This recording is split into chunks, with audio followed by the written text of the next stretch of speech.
All right. Hey folks, Phil Gallagher here of ThrabenU. Today we're going to be playing with some blue, white, red Lurrus Blade featuring Thopter Foundry combo. I'm going to make a couple quick changes to the deck list, but while I'm doing so, I just want to talk a little bit about some of my thoughts on the current format.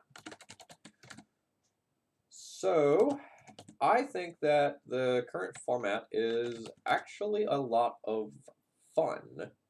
But there's a big asterisk there. What do I have? I have golden up ones. There's a big asterisk there because you have to be willing to abandon what you were doing previously. Available loan balance 5297. Do I have multiple decks borrowed right now? That's probably the issue. I do have multiple decks borrowed right now. So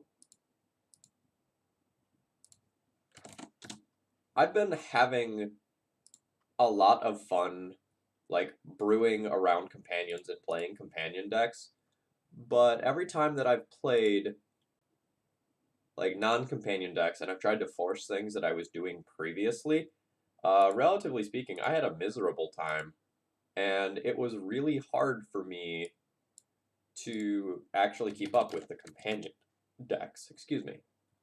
Do I still have a Lurrus?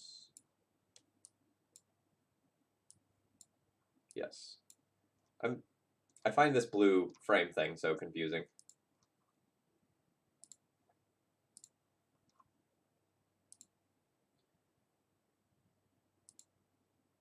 So, for example, I think if you try to play traditional Death and Taxes in this time period, you're going to have a bad time.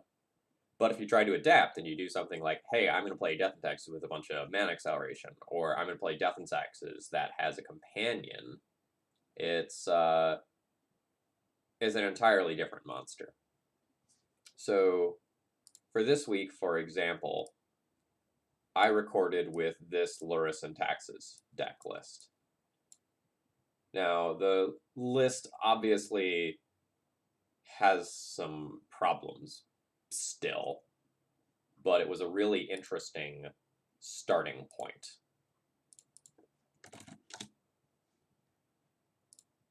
And like this is the sort of thing that I think people should be doing right now is figuring out how do we get a companion into an existing deck list. This is kind of one of those time periods where like the if you can't beat them, join them very much applies, and you probably can't just beat them in a fair fight. All right, so let's add 2 of these to the deck. Let's trim a young Pyromancer.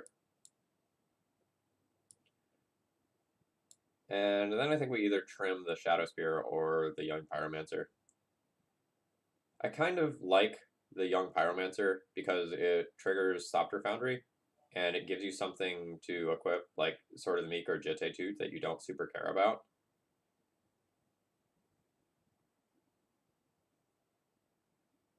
I'm already sticking Null Rod into every deck. Like, not this one, but like almost every deck that I've played has had either Null Rod or Oof or Stony Silence. I think Shadow Spear is cute and not actually good. Like, you don't need to grow your Arcanist. Yeah, I'm not sure.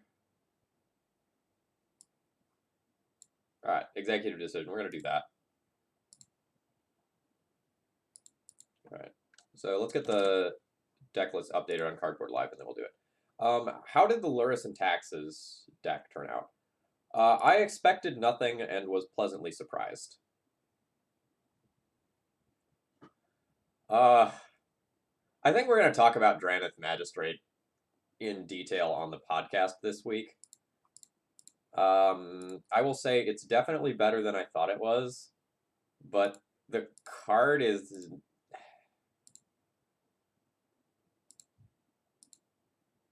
The card's not great, but it's definitely better than I thought it was. Did I update sub goal? No, I didn't update sub goal. Fine, Andy, thank you very much for your support. Sorry, I'm trying to do a billion things at once here to get started. So, like, regarding Draneth Magistrate, I played a league with it, and Over the course of the league, it did not actually stop my opponents from casting very many spells. The issue is that so many of the companions can be played out ahead of schedule, and you can't play Drannith Magistrate really on turn 2 a lot of the time, because your opponent has done something on turn 1 that you really need to respond to. So, like, if you're playing this deck list, and your opponent goes, like, turn 1, like, let's say you're on the play, and your opponent goes turn 1, like, Soul Land, Monolith, go, and you have Revoker and Drannith Magistrate in hand. You really need to play the Revoker out, right? Like, you need to stop that Monolith from going and being used for mana to just power out something like a Karn or something like that. Well, then on turn 2, they might just go, like, Land, Petal, Companion. And now for the rest of the game, your Drannith Magistrate does very, very, very little. And so it's this card that you need to get it in play very early if you want it to be impactful, because you need it in play before your opponent can cast their companion. And if you play it early, you're not disrupting the other portions of their deck. And it ends up working so that, like, the Drannith Magistrates are super awkward in terms of your timing, because you can stop the companion, but then let your opponent do things that normally you would be stopping. So, like, let's say you're playing against the cantrip deck. You're 100% supposed to play that Thalia out first, right? Because, like, it slows down all of their other cards, like, literally all of their other cards. But then, like, the Drannith Magistrate slows down the companion, which is one of their most critical cards. So, like, you end up in this really awkward position where, like, every choice involving Drannith Magistrate feels bad. And it dies to basically every removal spell in the format outside of, like, Seal of Fire. And I guess Stomp. So it's not a very good protection spell either. Kaligaru, yeah. A lot of people are really frustrated with the companions. If you are stuck on one legacy deck and your legacy deck is not suited to play with a companion, it is a real bad time for you as a Magic player. Like, this is why I'm trying out things like Lurrus and Taxes, why people are, like, brewing Yorion and Taxes and things of that nature. So I actually think so this is a bad example because, like, this deck list has Spirit Guides, and I realized I can't do Spirit Guides with Lurrus in the middle of last night after putting this deck list together. But, like, assume that these are, like, Chrome Moxen and Lotus Petals instead. You might need to play something like this, where you just say, I'm going to accelerate these cards out early, and I'm going to play, like, 2 of Magistrate, Arbiter, Suppression Field, Thalia on, or Chalice on turns 1 and 2 respectively, and then maybe I can keep up with these other decks.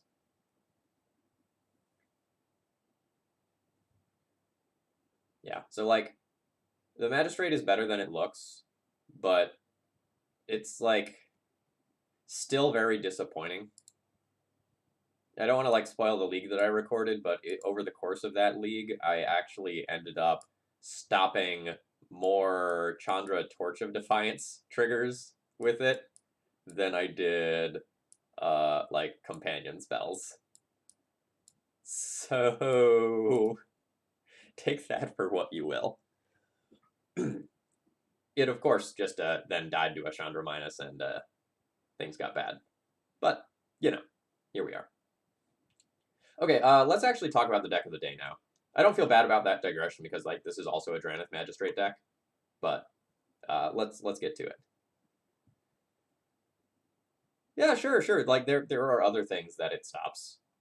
Like, you know, Drannith Magistrate says they can't cast spells from anywhere other than their hand, so, like, it's going to stop Arcanist, it's going to stop Mystic Forge. Like, it definitely stops things, but Its stats are really bad. It's super awkward in terms of its timing. It's not an actual threat. Like, as you've seen from decks like Miracles and the various Oko piles, like, attacking for 1 every turn, like, is not a reasonable clock. So, like, it's rough. All right, talking about the deck of the day. This is another Lurrus deck, and this one is built around Stoneforge Mystic, really. So it still has some of the traditional elements of a strong Lurrus shell, in that, like, you absolutely shove for Dreadheart Arcanist into the deck because that card is really stupid and, like, gives you a great degree of redundancy, and Lurrus being able to bring that thing back after someone bolts it is dumb. But we also have a Meddling Mage and Stoneforge Mystic package in this deck. So the Stoneforge Mystic package cannot contain Batterskull or Sword of Fire and Ice, which are traditionally the best elements of a Stoneforge Mystic package. So instead we have Umezawa's Jitte for fair fights, and for long, really grindy matchups, we have Sword of the Meek and Thopter Foundry combo. If you haven't played with that before, how it works is you sacrifice the sword to the Thopter Foundry, and you get a Thopter, and you gain a life. Then the sword comes back into play and attaches itself to the Thopter. So you can then gain 1 Thopter and 1 life for every mana that you have. The deck list features a couple of other combos with Lurrus. You can infinitely recycle things like Mishra's Bauble, Tormod's Crypt, and Hope of Girapur. So, fun thing that I learned, did you know this thing was legendary? I straight up did not know this thing is legendary, because I don't think anyone has ever played one of these against me. And this weekend was my first time casting one of these things. So I had no idea this was legendary. That was one of those today I learned things. So Hope of Girapur is super cool. So you attack with it, you sacrifice it, you replay it with Lurrus, and you soft lock your opponent from casting spells on their turn and in your second main phase.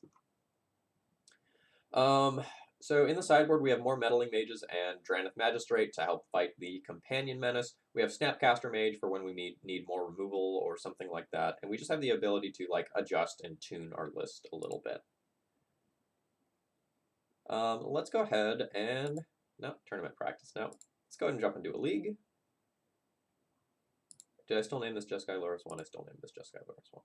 I just changed the deck list name. Hope you all are doing well. I'm doing pretty great, with the exception of a wicked sunburn I got. So yesterday, I decided I was going to go on a walk and listen to a podcast, and I started listening to the Eternal Turtles podcast. It had Anurag on as a guest, and I was like, man, this is pretty good. I kind of want to finish this. And, like, I had work off yesterday, so I was like, I'll keep walking. So, like, I walked around for an hour listening to this podcast, and I got back inside and realized I was very, very, very red. Luckily, I was wearing long sleeves, so it was just on my neck, but I am definitely not getting the amount of sunlight I am used to getting. Yep. Looks just absolutely beautiful. I think the only interesting about this hand is, like, do I lead on Flooded Strand or Spell Pierce?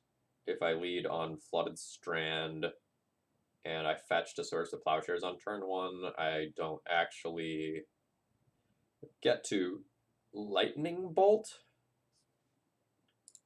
I think I'm probably getting Plains Island to start things off, though.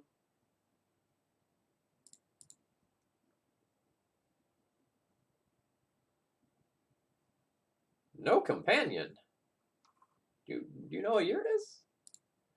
So opponent might be something like Eldrazi, Dredge, like Hogak. If they're Eldrazi, I would really like to potentially have access to Source of Plowshares on turn 1.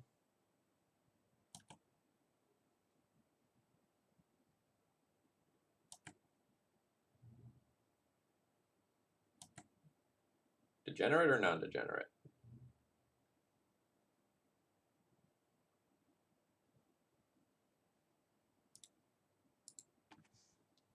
My opponent will give me red mana at some point this game.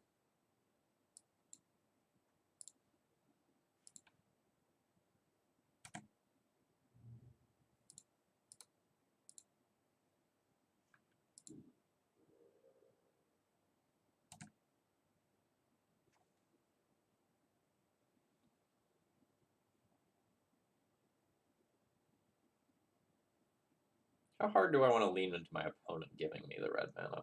I guess if I leave this around, this can be red mana one way or another. And I think I'm just going to hold up Spell Pierce this turn.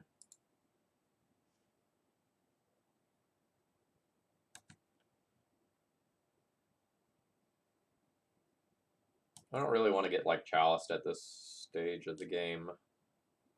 And I definitely don't want to get Planeswalkered.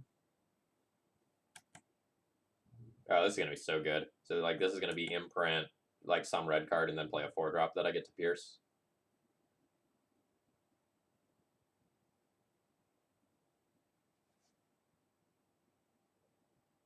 Yeah, that's fine.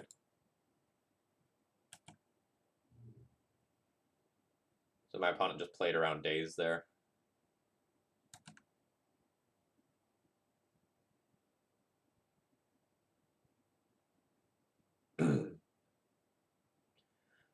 I don't even think I want to like remove this Magus of the Moon yet.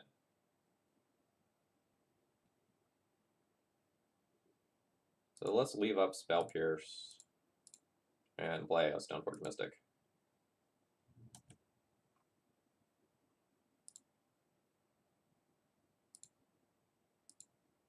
Jitte will be very good against like an Ensnaring Bridge that comes down later, or I can just use that to remove Magus of the Moon. Like, I don't care about killing my bodies because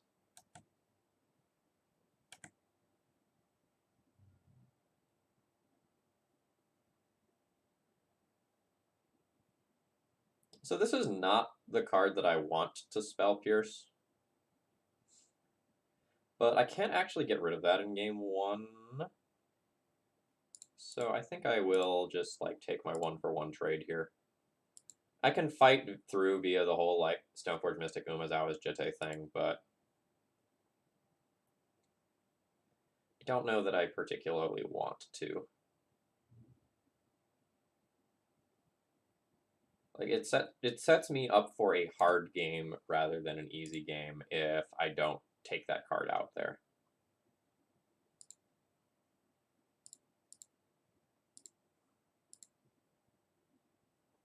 Force of Will is great.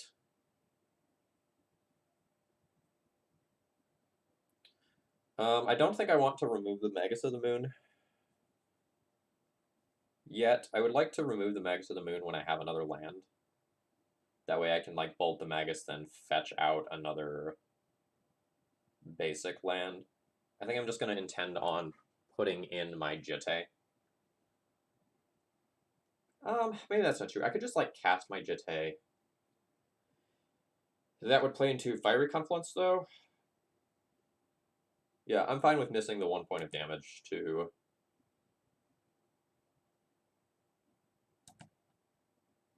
play around Fiery Confluence in the short term. It would have to be land Fiery Confluence, so like maybe I'm getting a little greedy.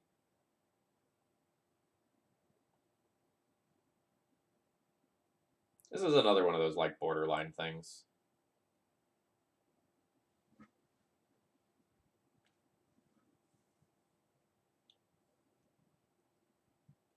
Where, like, assuming I get a Lurrus and a Bauble, countering this is pretty good.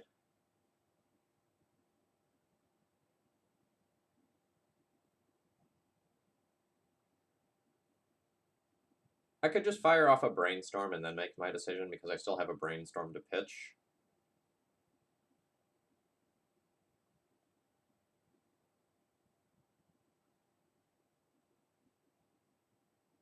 Yeah, I think I'm okay with that. These aren't going to be perfect Brainstorms. Okay, so there's another land. There's a Thopter Foundry.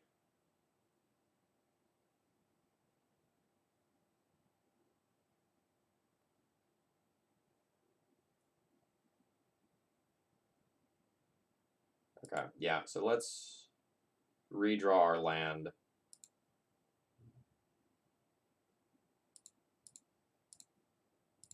Let's go ahead and force that.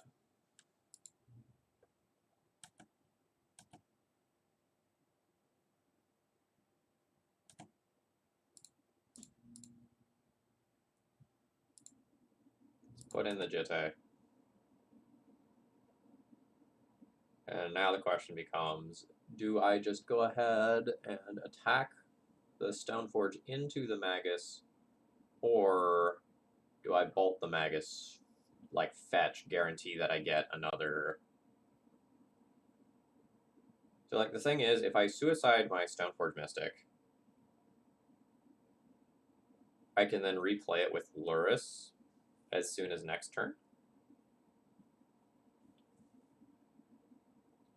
But I'd leave myself with no creature.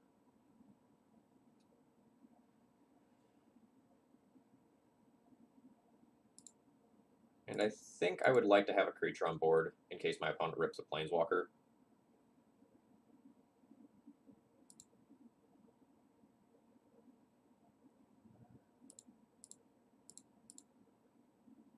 Having the 2 Jitte counters around also means that I'm more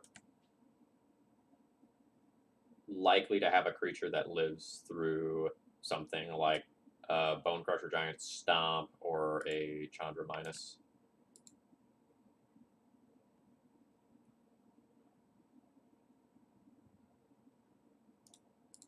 And it also means that my opponents like Goblin Rabble Masters and such are worse off the top. However, not suiciding this means that I don't have active Thopter combo.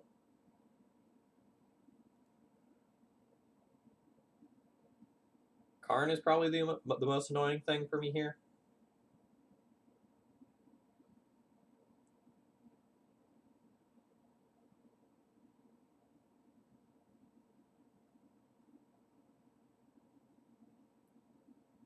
It's in fact like so annoying for me. Wait a minute, what's up, Phil?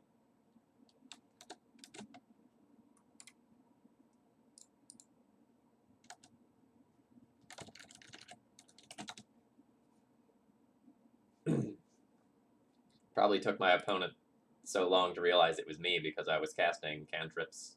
It's very understandable. Okay, what do we like against Red Prison and what do we not like? I definitely want Meddling Mages for their Planeswalkers. Oh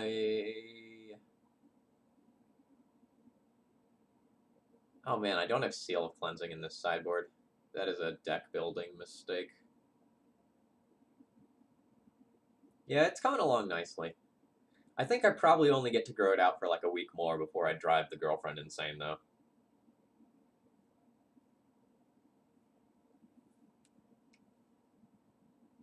Man, why don't I have Seal of Cleansing?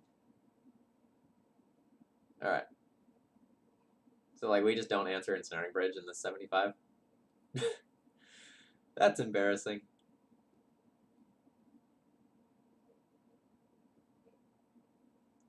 Okay. We're just gonna move on from that and accept that as it is and counter Ensnaring Bridges.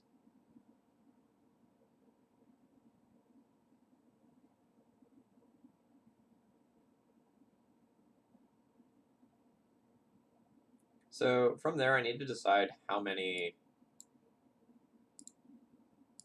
Yeah, I also might need to aggressively Meddling Mage it. I have more things like this that I can board in to deal with their small creatures.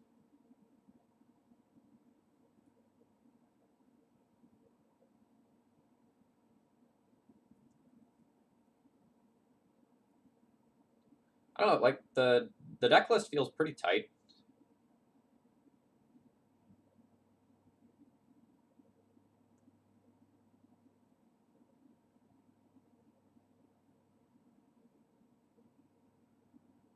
Like, maybe I trim a cantrip.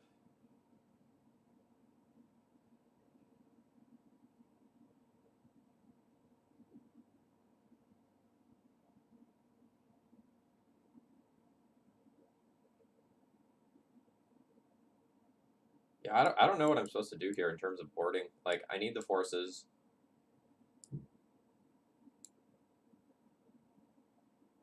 Maybe it's just something like that. And I don't actually board in the Snapcaster Mage as well. I want to leave the Thopter Foundry combo, because in case I do get stuck behind an Ensnaring Bridge, it gives me a large amount of life gain that's going to be hard to beat.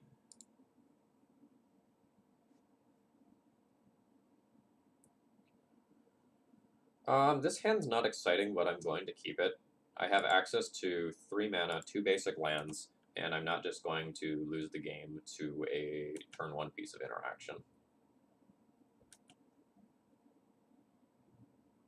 Yeah, this also means that I have to, like, counter chalices and stuff, which normally I would ignore.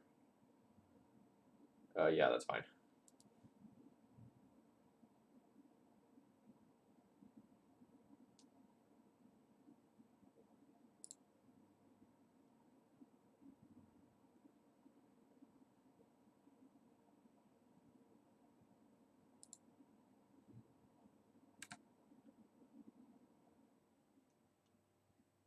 So we're going to have Swords of Plowshares for Rival Master, Force of Will for whatever horrible thing they want to do to me. We'll clean up the Goblin token later at some point. Like, we'll incidentally kill that through blocking. I'm not worried about that. Notably, they did put a Chandra under their Mox. That probably means they either have another or they don't have very many red cards in hand.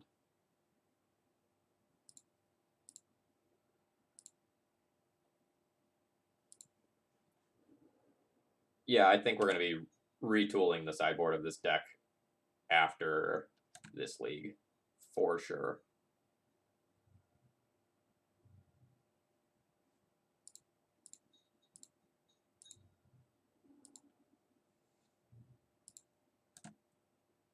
All right, we're a little exposed right now.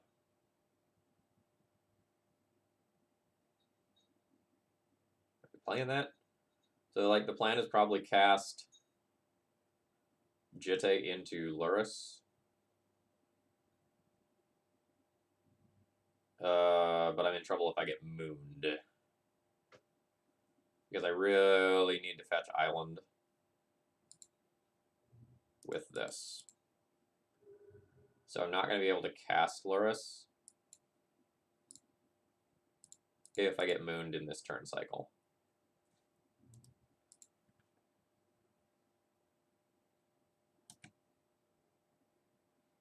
Yeah, so, like, I might have too many... Yeah, that's bad. I might have too many, like, Karns. Or not Karns. I might have too many, like, Tormod's Crypt, or it might be too cute trying to play with the whole Xantid Swarm thing. Oh, man, they get that now. Alright, I feel like we're conceding this one at this point. So, like, we get Rashad Ported this turn. We're on 2 mana. No, never mind. I bolt the Karn. But then I don't get to fetch this turn.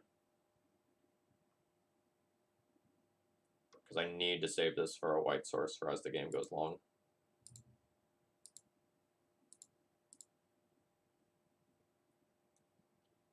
Alright, hopefully, like, Lurrus bails us out from this position.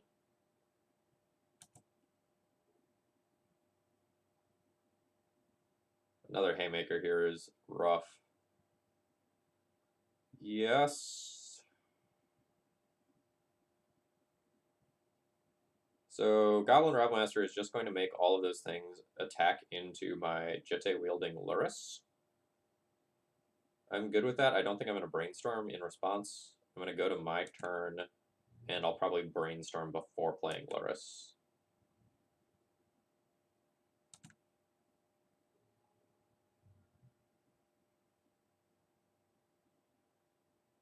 Yeah, I don't really want that Stoneforge Mystic.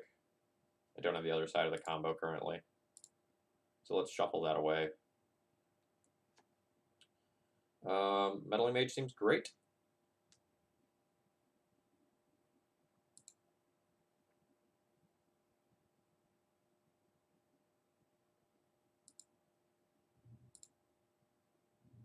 So we also have a pitch to Force of Will if we absolutely have to.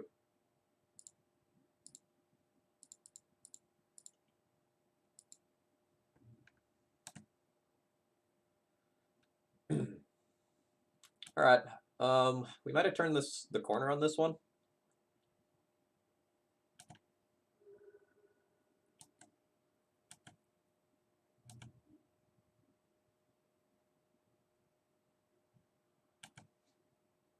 So like we still take damage on this attack, but we're like definitely fine moving forward. We would like a permanent put into the graveyard so that I have something I can start recurring. 2 to equip. Yeah, I think I just intend on killing the Goblin Rabble Master with my Jitte counters at this current time. Hold up Caracas to protect. And don't play Meddling Mage.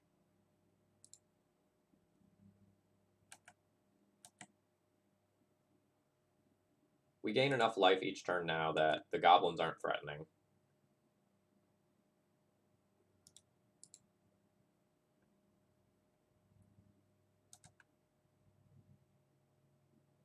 We have Lurrus protected from any like literally any removal spell.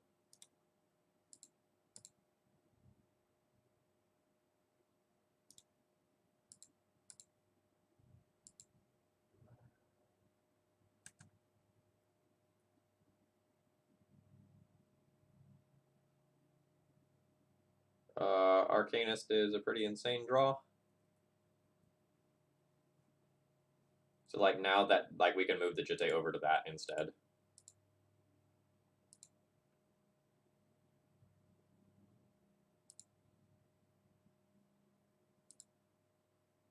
And we can attack with that beginning next turn.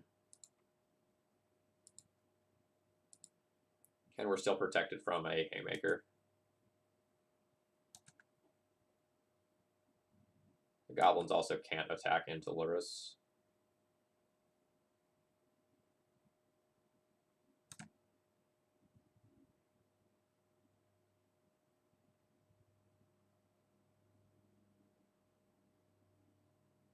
Cool. I can get super aggressive with this lightning bolt, but I probably don't need to. Like I could bolt a goblin, swing in for 4.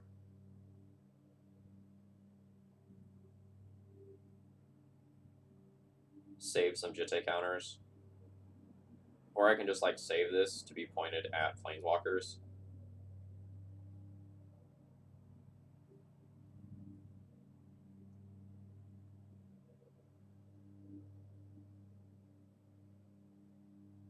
I don't know, it's probably fine to clear the goblins and start crashing in.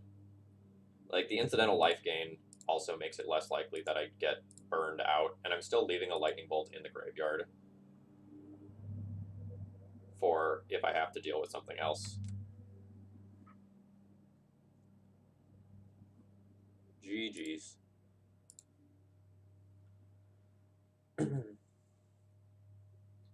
Yeah, so I'm not sure if aggroing out the goblins there is correct, but I feel like I have an opening, and trying to exploit that opening is good.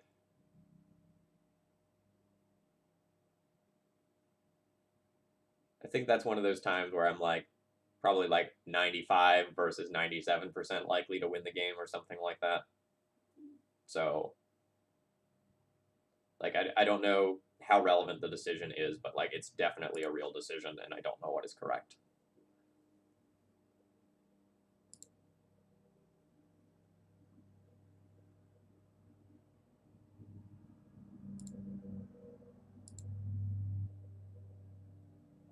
Alright, so we're playing against some sort of Yorian control deck.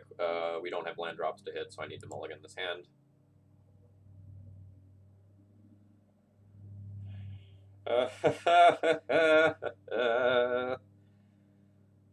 Yikes. So if I hit a land drop off this bauble, or my first draw step, this hand is just okay. I can't protect this Arcanist. I don't know that I can mulligan any further.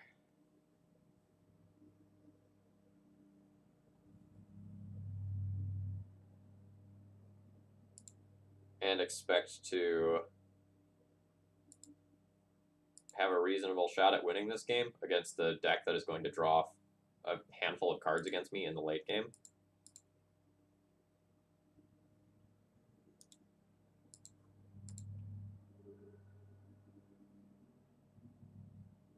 All right.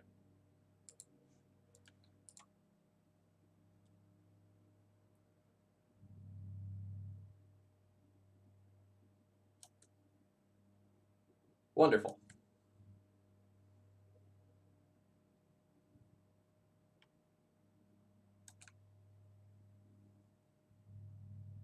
I'm going to have to get at least one non-basic land with this hand. Loud, yes. I've already recorded with it. Those videos are going to go live Monday through Friday of this week. I have to get at least one non-basic land with this.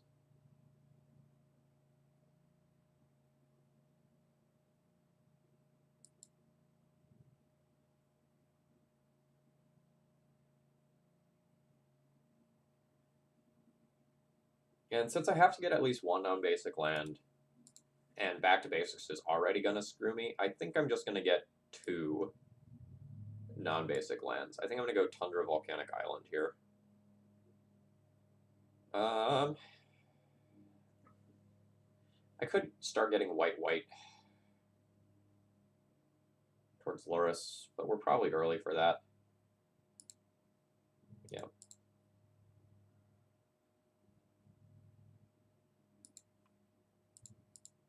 So the other thing this is going to do is make it more likely that our opponent will misidentify us as Delver in future games if we just like die quickly this time.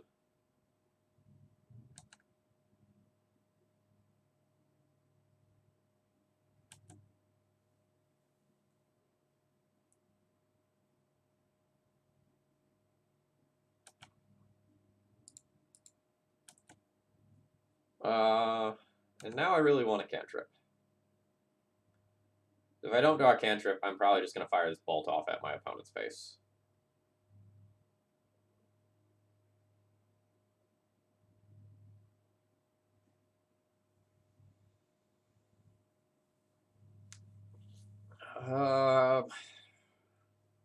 With that land drop, I don't think that's true now. I think I hold the bolt for a Coatl next turn. And then have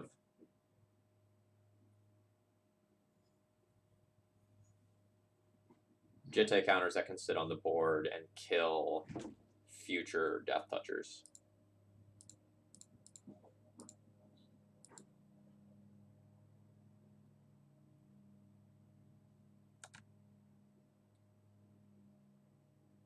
This is one of the rare times where you attack with one of these and you don't get massive value out of it.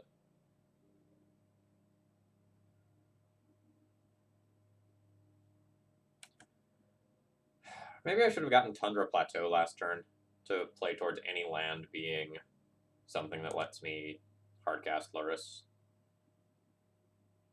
But this game's going to go on long enough that I think it's fine.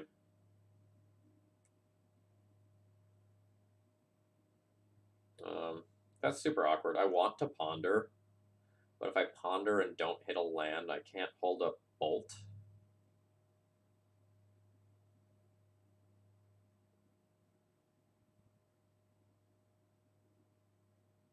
I think the upside is high enough that I should just do this.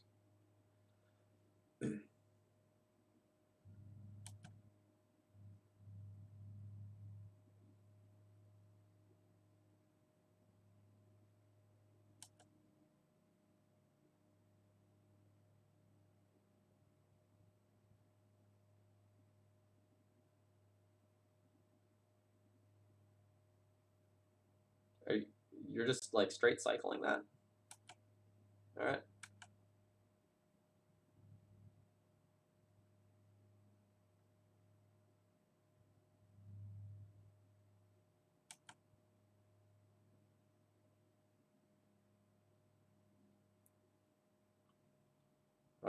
So I guess planes is fine. Do I want 2 of these?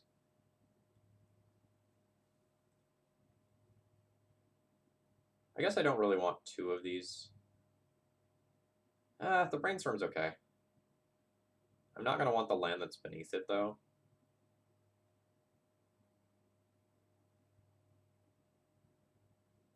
And I want to have force pitch to protect my Lurrus. I'm just gonna take the Vista here.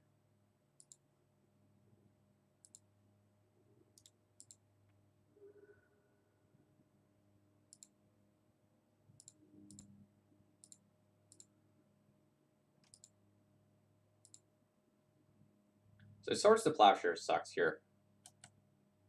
And I can't counter it. I don't know that I would anyway.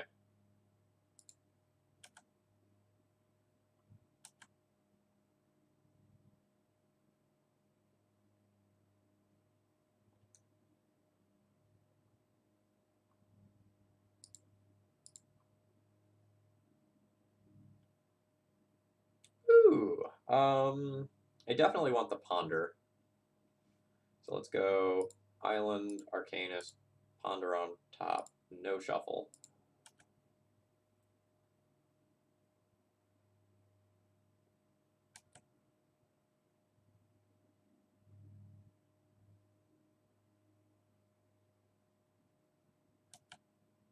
Right, Astrolabe.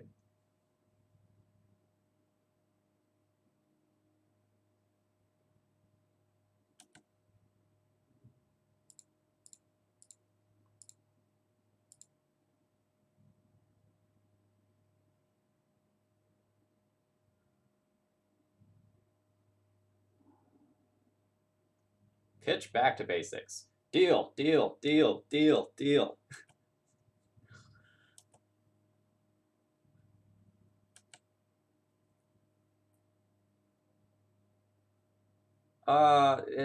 It has some problems, but the first draft was way better than I was expecting.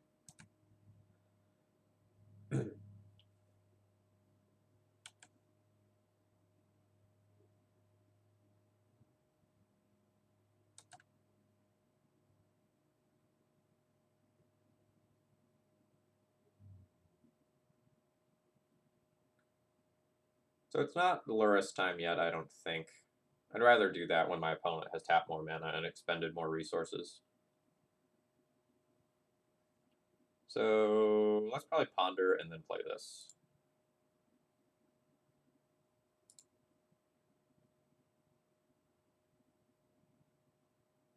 No. Yeah, that's fine.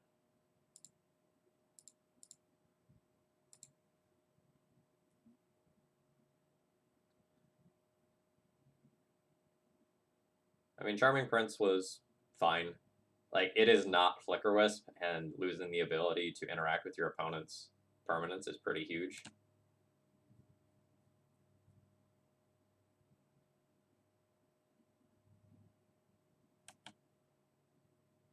And you're going to see that in particular over a couple of the games.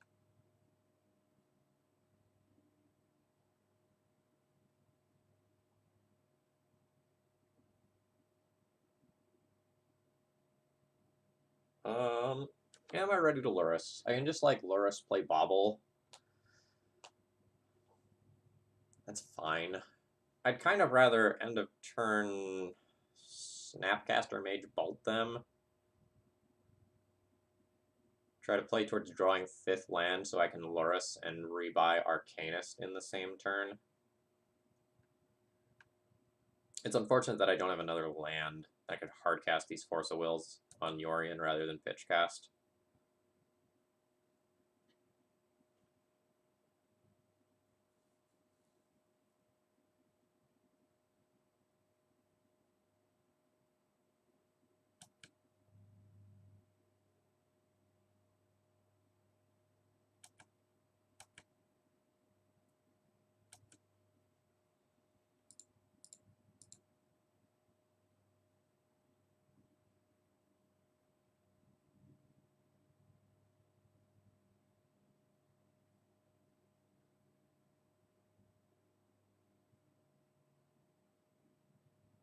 This is game one.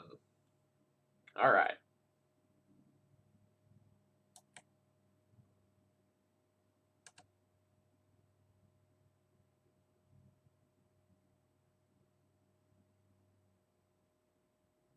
This is probably the acceptable portion to cast Lurrus.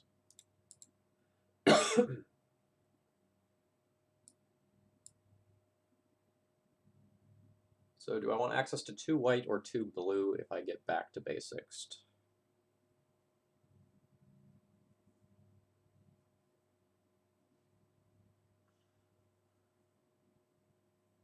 2 blue.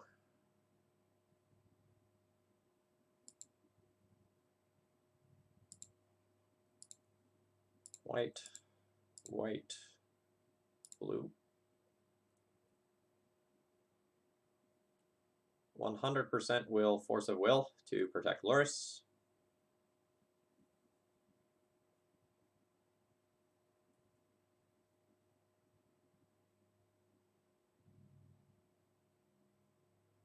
So Snapcaster Mage will get Counterspell. I can just counter this Snapcaster Mage now, or I can make them expend more mana first. If I make them expend more mana, it gives them a 2/1 body, which isn't super relevant. And then it plays around like hard cast Force of Negation.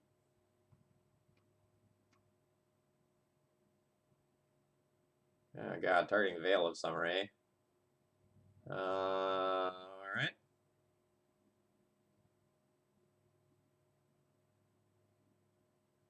That sucks for me.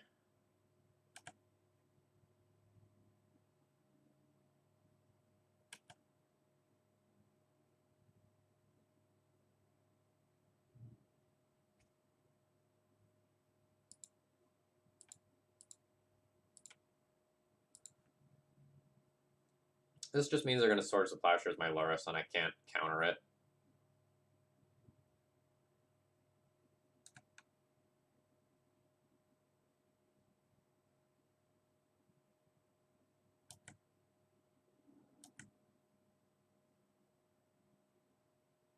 It's alright. I'll counter the Yorion instead.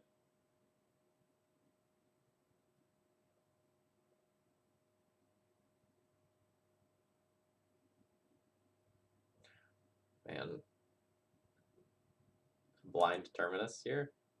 Right? They haven't set that up.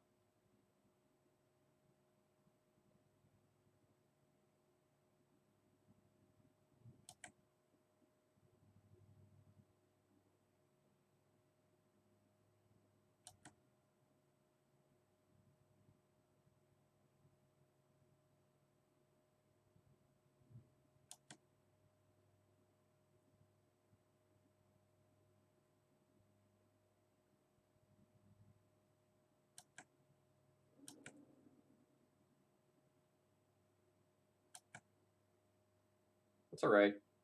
I still think we're ahead in this game.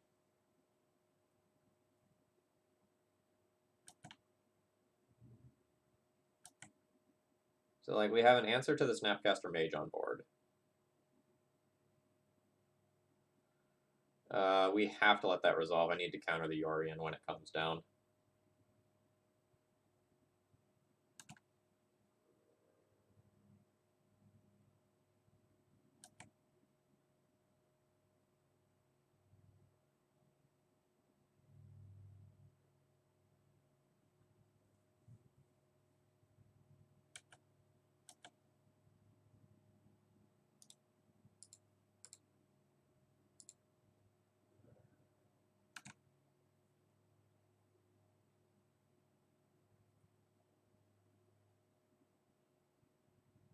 I think I saved that. I already have Hardcast Force available.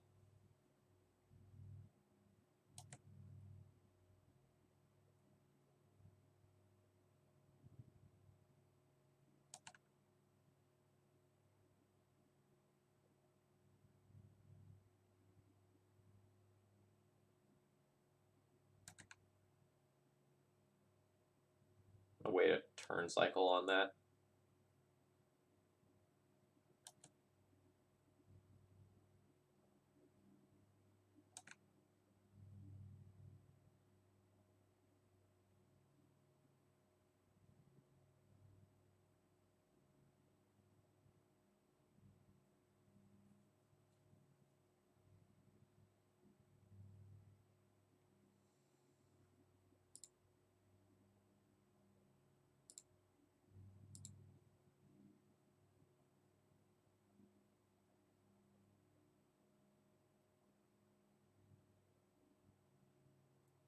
Well, that is super bad.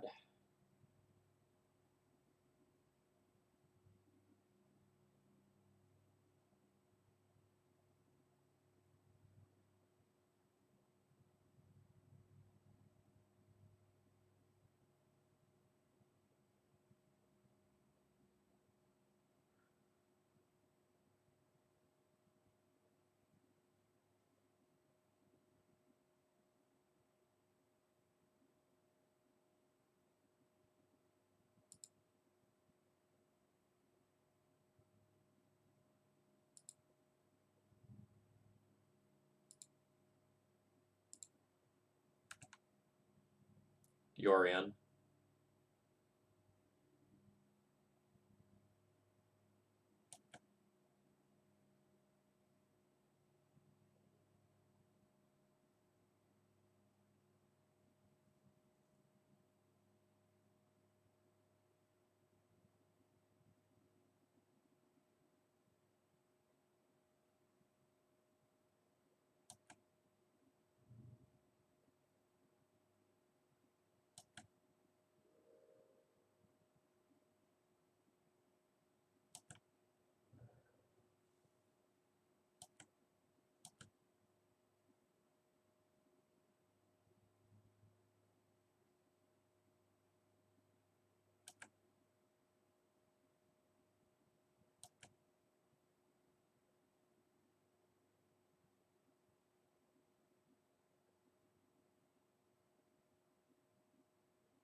Opponent is either playing really, really well or is looking at my hand because they're playing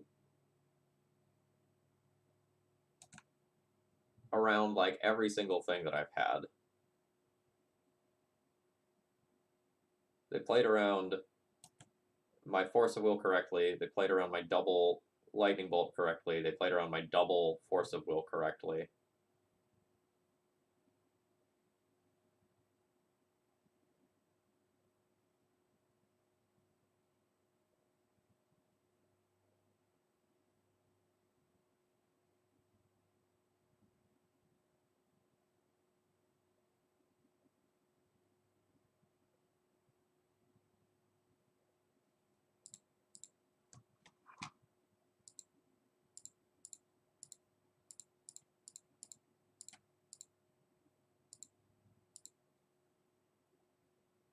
Yeah, I'm not accusing of ghosting.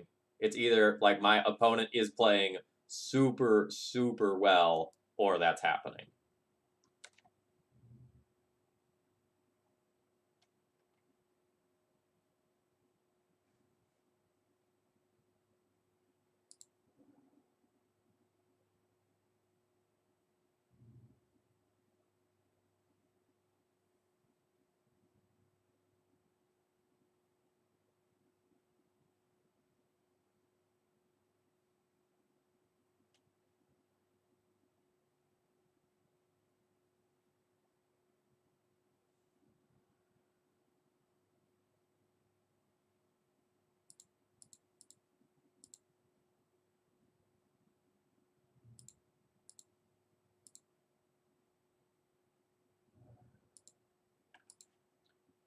We don't want to bounce your in.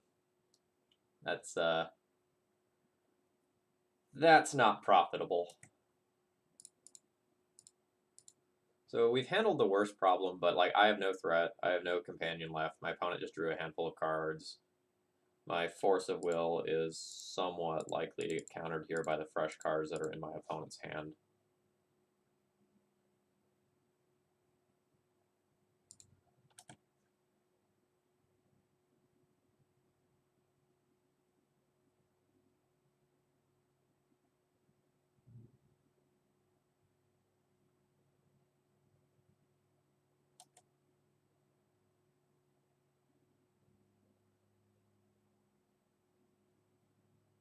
Hello, hello.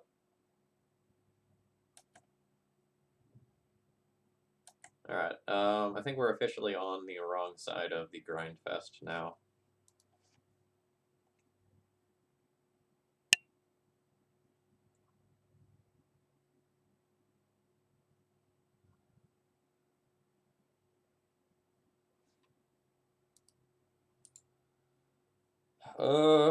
So we're gonna be dead in 2 to 3 turns?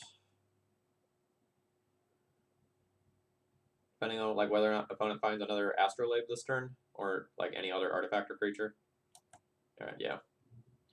So they animate an astrolabe, they hit me for 6. Then they animate an astrolabe and they hit me for 9. If they have another creature, I probably die. Like a Snapcaster. I can, I guess, technically stop the Snapcaster with my 1 just a counter.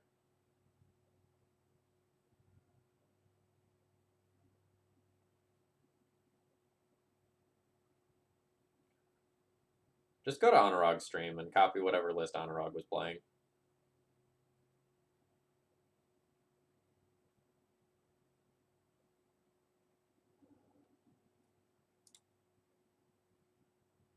Forgot about that. Alright, we're gonna call it here.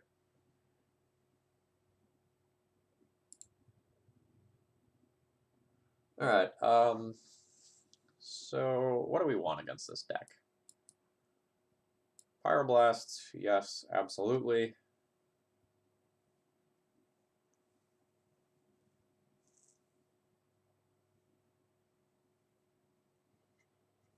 So the awkward thing is that like many of these creatures that I would board in are only fine.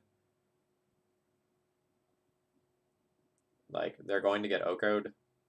They're going to run into Icefang Coatl.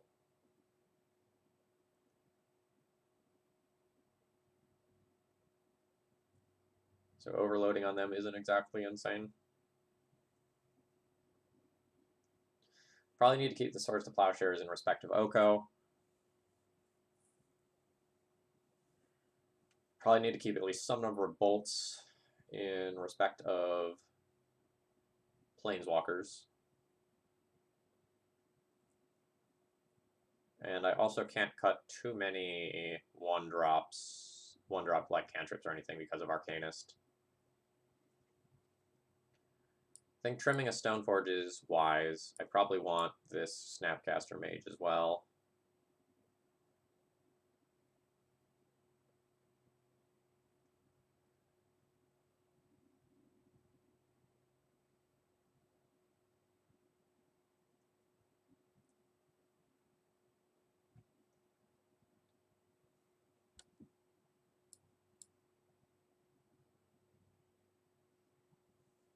How many Meddling Mages do I want?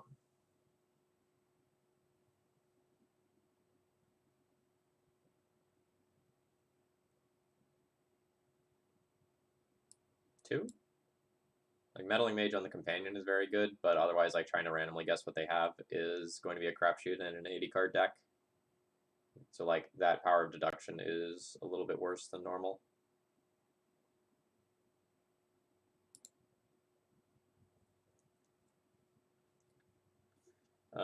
A general rule for Companions is that if you have to be putting, like, unacceptable cards into your deck list in order to be playing the Companion, you're probably working too hard. So, like, if you look at my opponent's 80-card deck, all of the cards that they played were totally reasonable. But if you try to build 80-card Death and Taxes, I don't think every card that you end up playing is totally reasonable.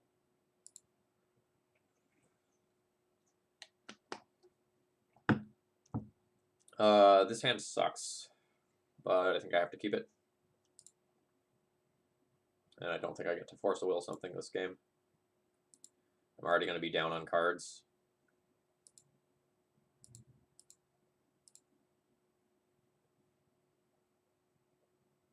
And none of those are red producing lands.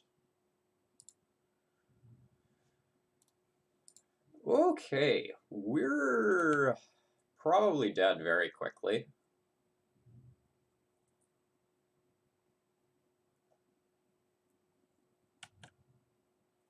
So, like, I don't get to blast my opponent's spells. I don't get to play my threat on 2.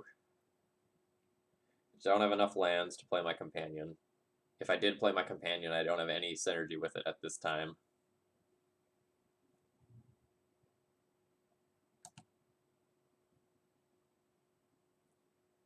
Yikes. I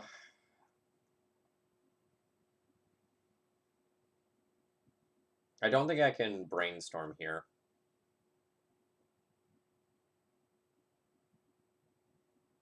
Because if I miss, I feel like I'm so dead.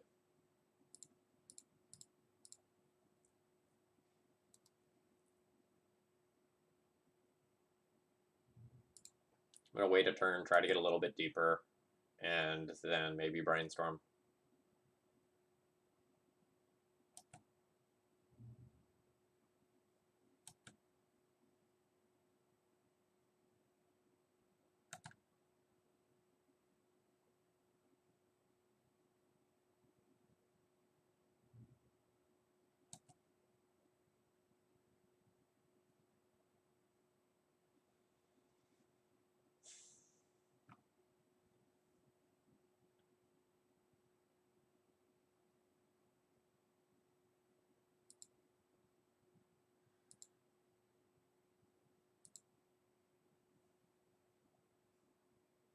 Okay, we found the fetch land, so we're not just dead.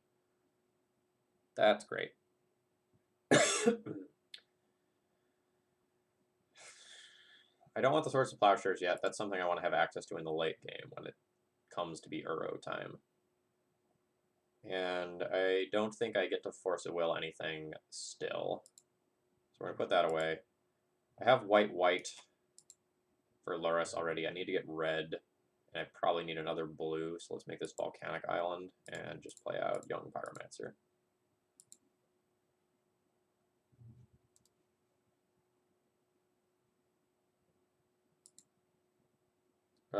I think the Lurrus Bobble engine is insane. And I think pretty much any deck that can be playing that should be playing that. Like, not all of the Lurrus decks can, because there's things like Thalia that you might be playing in your Lurrus deck that make it so that you can't.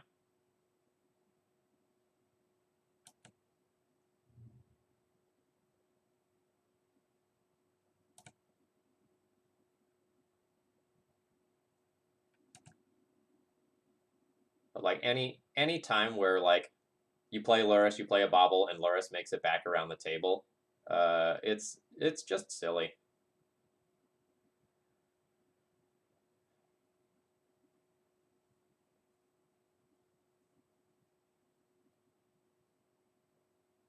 And the fact that the Delver decks can defend it so well is super scary.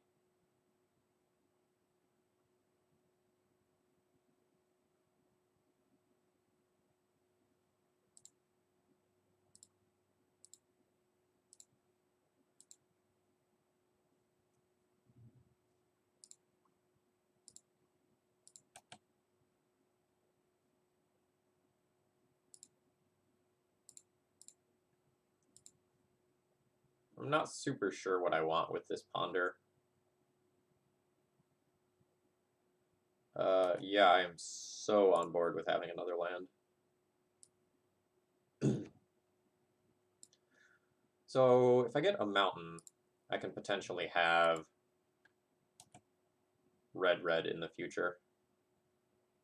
How are these cards? The Thopter Foundry is very bad. The Snapcaster Mage is whatever. The Pyroblast is pretty good. I think I accept these. So I think I go Foundry, Blast, Snapcaster in that order. No shuffle. This gives me Force of Will. Access. We're down on a lot of cards and we haven't gained a lot of value. which is unfortunate. So we have a couple of looming things to worry about. Number one is my opponent's Yorion. Number two is the remaining 6-ish cards that are in their hand.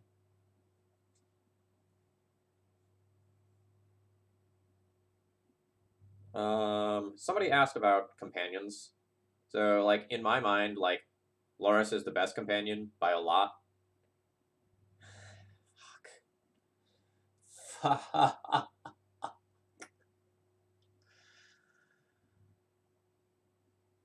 Alright. I'm too far behind on resources to fight over that, but that card is so good.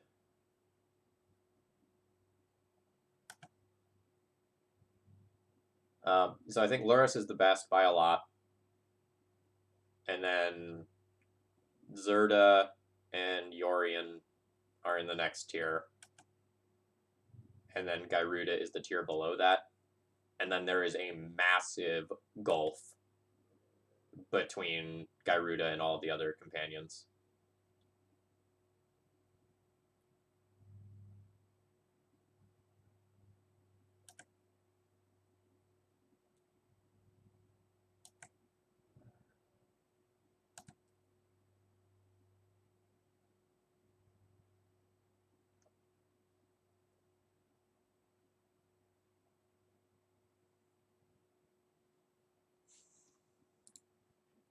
I think I have to play a threat.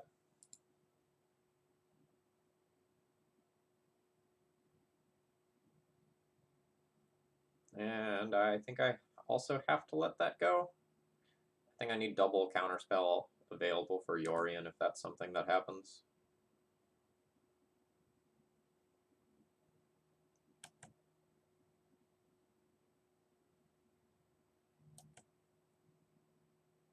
My opponent is so much better at playing Drago than I am.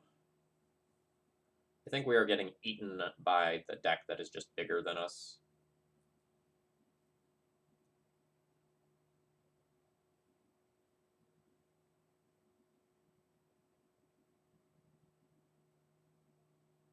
And like Veil of Summer is absolutely going to savage us if our opponent has it.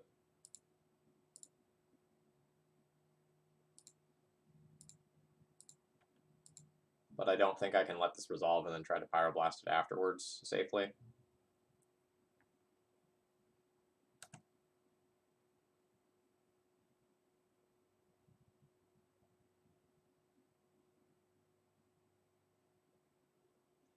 So Thopter Foundry is now our pitch to Force of Will. I have no Bobble yet, so I don't feel like I get good value out of Lurrus if I just try to cast it and pass the turn.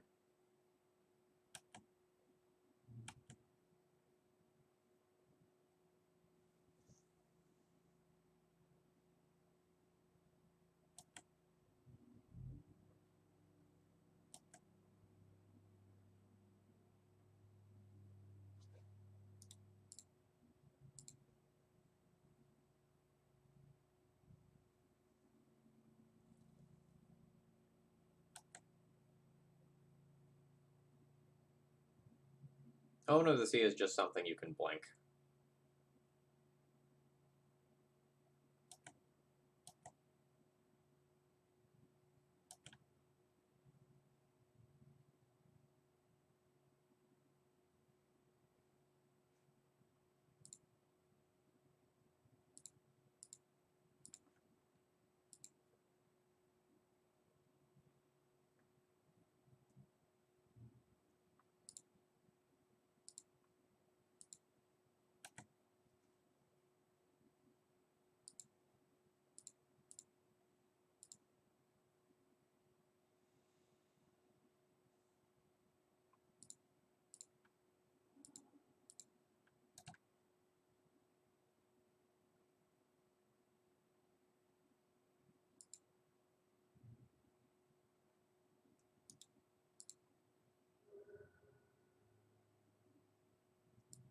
I'm going to go ahead and get a basic island here.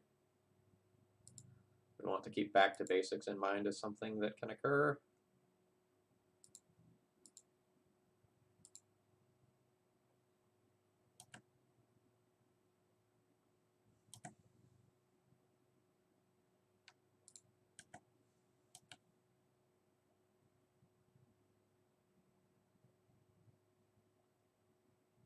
Yep.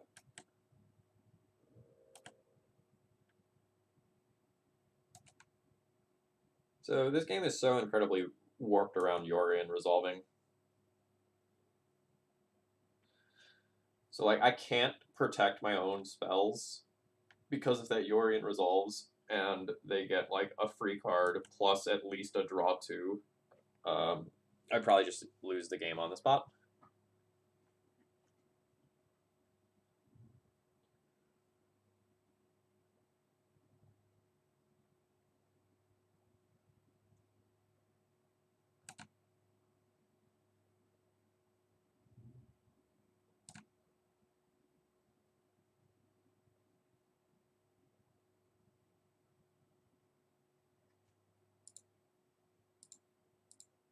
But like similarly, they have to respect my Lurrus quite a bit.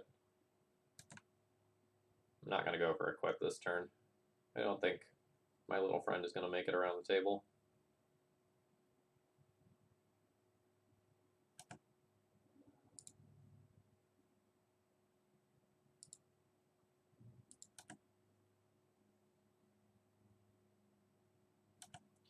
So like the problem here is that like every 5 spells my opponent casts, they just get another attempt at Uro.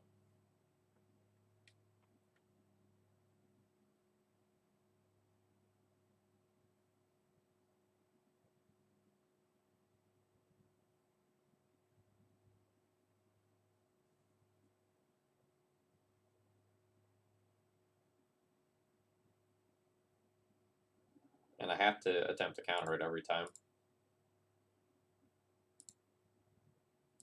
Because I will die. I will die and absolutely lose this game if I try to fight over my threats right now. My opponent's threats are scarier than my threats by a lot.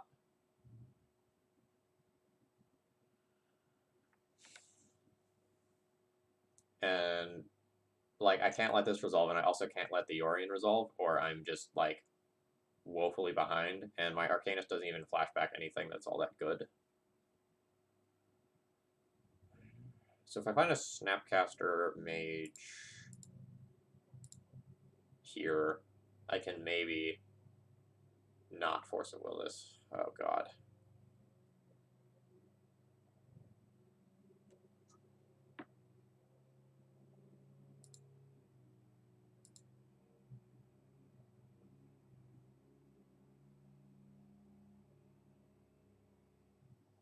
So this is +1 card, +3 life if I let it resolve. I think I have to counter this and hope that I can brainstorm into an answer for Yorion.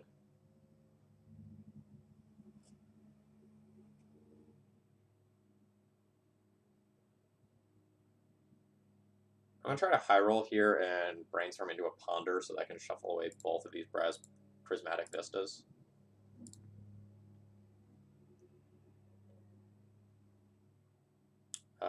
I do get to shuffle away both of the Prismatic Vistas.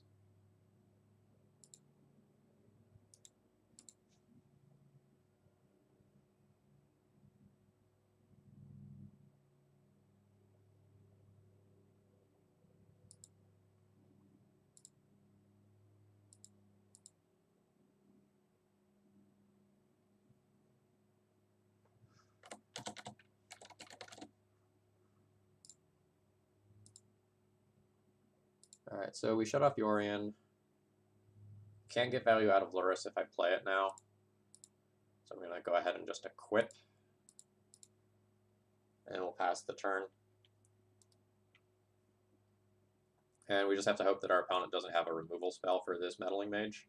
We'll lose if they do.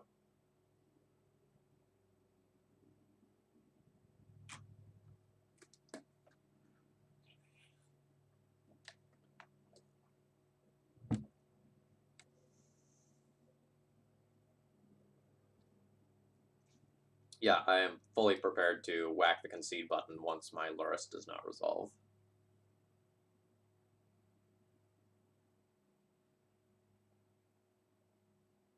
Like they have Uro in the bin. Oh great, now they get an additional card out of that as well. Like, we have Uro in the bin to worry about. My graveyard isn't even all that stacked. So, due to the Swords to Plowshares, we can't Meddling Mage afterwards to, like, try and shut off their removal.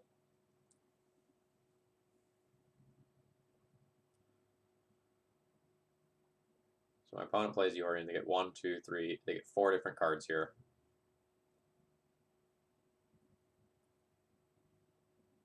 They have Uro in the bin. If my Lurrus gets Swords to Plowshare, countered, anything like that, I will just concede and not attempt to fight through this. Opponent played super, super patiently, which was something that I couldn't deal with after my starting 6-card hand was pretty rough.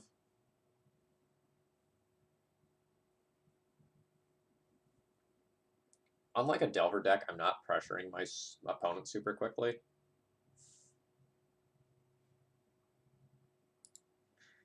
All right.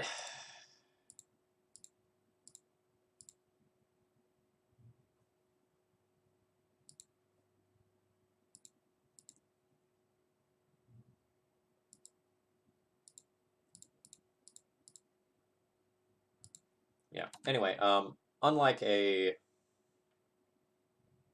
Delver deck, I don't have the initial out of the gates pressure with things like Delver of Secrets or Sprite Dragon or something like that allow me to go and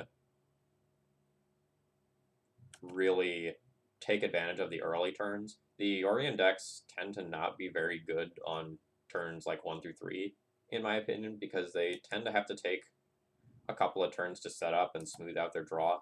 They are less likely to have access to things like Force of Will and Swords to Plowshares when they need them at any given moment. But the payoff is that you get an end game that looks like this.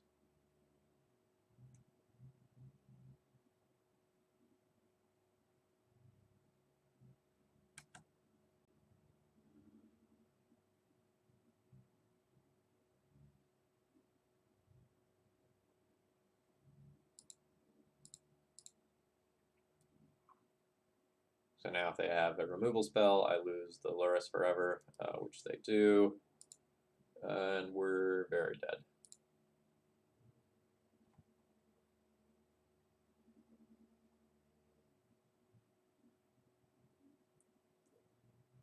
I will concede once my Young Pyromancer is... I should really just concede now. Like, I'm not winning this. Like, the Uro comes back now as well.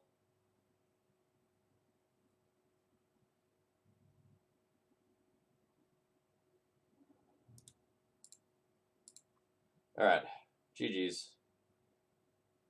Masterfully navigated by my opponent. Alright, that was a long one. I'm going to take a minute to just refresh. I will be right back.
All right.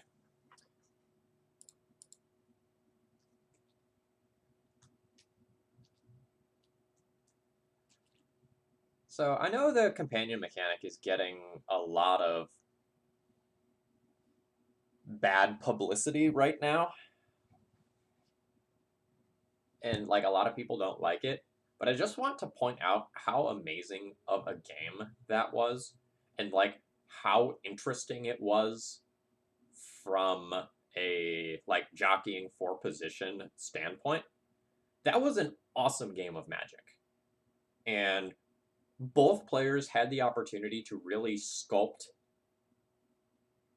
game plans, and we played a highly interactive and skill intensive game.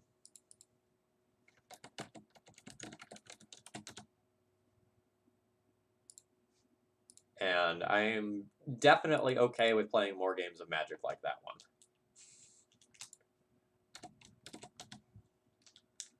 So I know White Faces has been messing around with Zerda decks. Yep.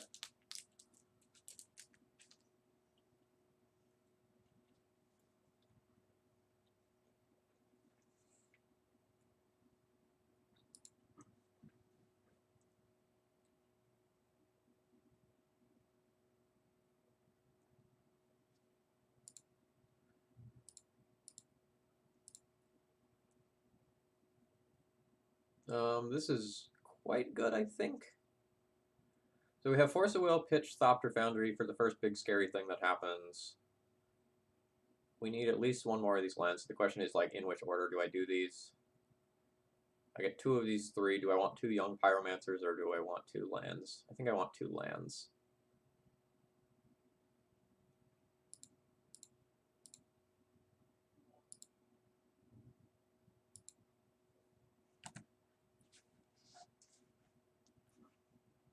Yeah, I think Legacy as it exists now basically says you have to be playing companions to be competitive, but if you are playing a companion deck, then you're in for some really interesting grindy games.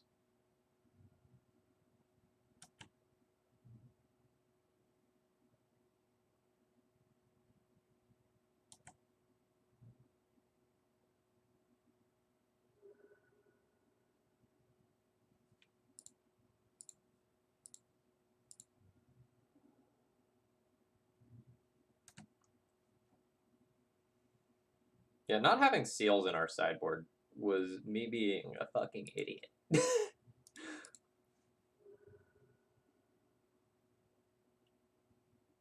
um, I'm just fetching another non-basic next turn, so it doesn't matter what I get here.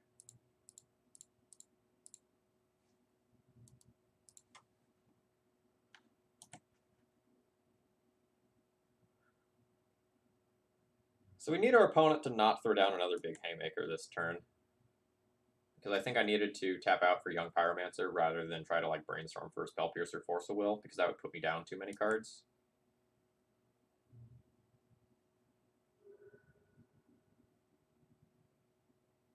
Ugh, the pedal here is brutal. It means my opponent has infinite mana, and they just kill me.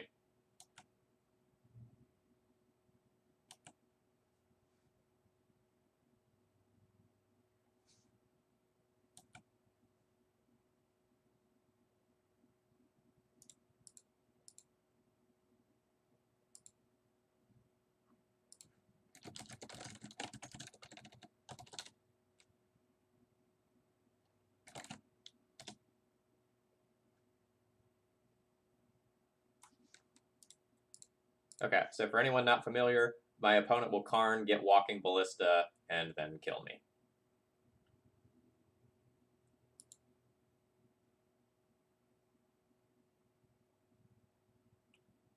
Alright, so we're going to get Meddling Mage for my opponent's companions.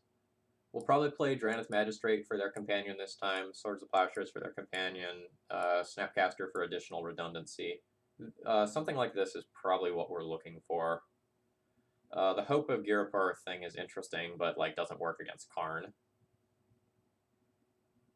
So I think we're probably going entire Stoneforge Mystic package out and Thopter Foundry package out here. Again, it plays very poorly against the opposing cards, and that lets us bring in 7 cards.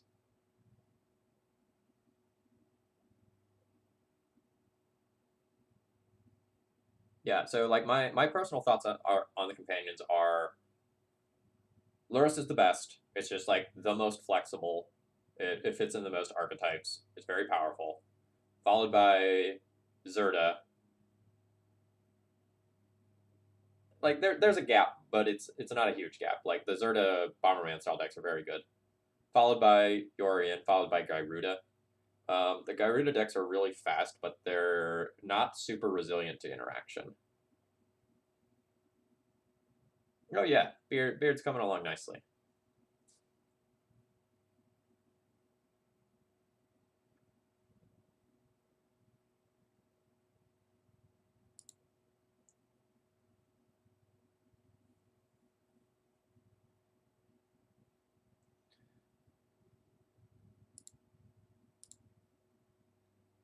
If you want to see how easy it is to disrupt the Gyruda decks, go watch Brian Koval's.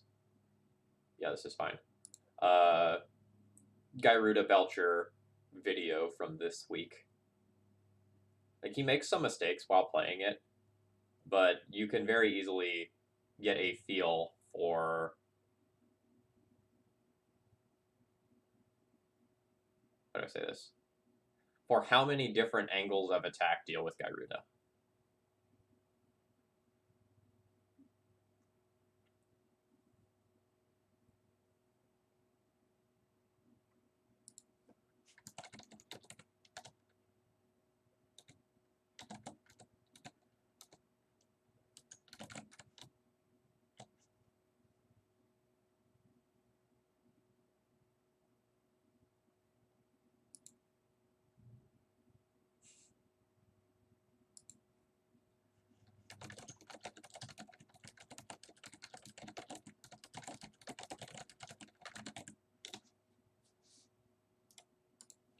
So I think this is getting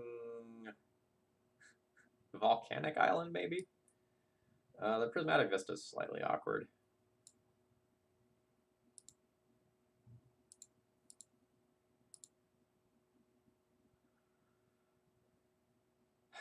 I can play Magistrate on turn 2.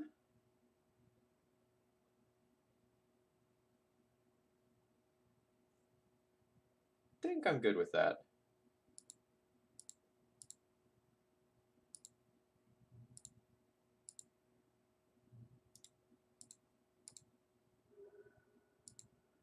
Alright, there's a Karn.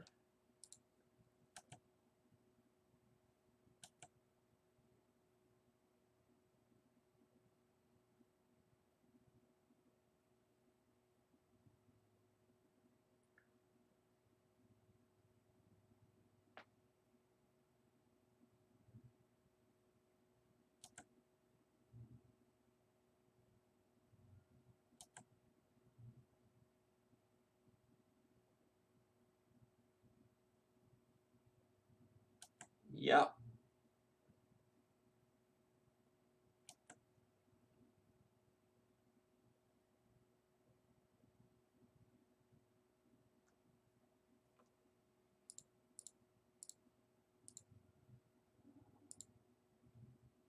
Alright, so we've countered the Haymaker. My opponent has a lot of mana moving forward, but hopefully shutting them off the Fox is very good. It's a little unfortunate that we're going to be shields down for a turn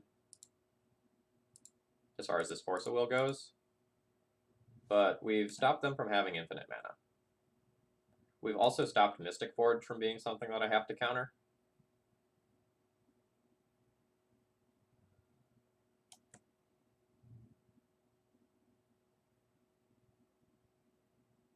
Okay.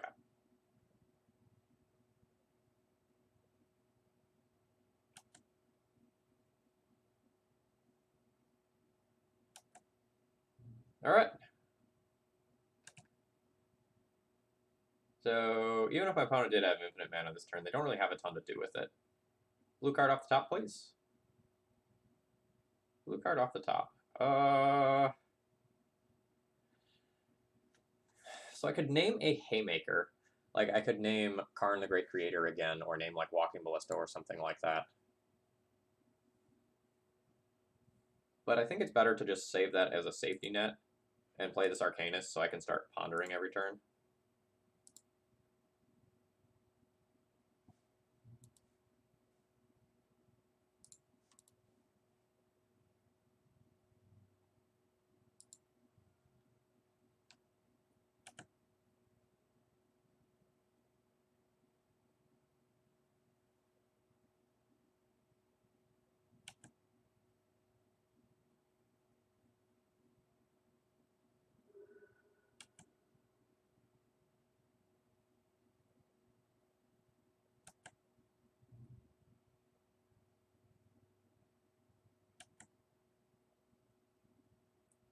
Yeah, I don't think I can afford to play this Meddling Mage until I have another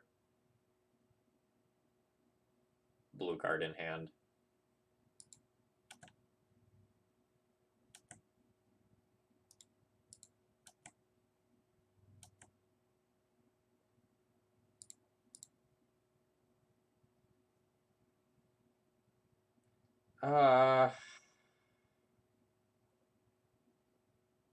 The land lets me cast Lurrus for Bobble, but then I draw through some crap.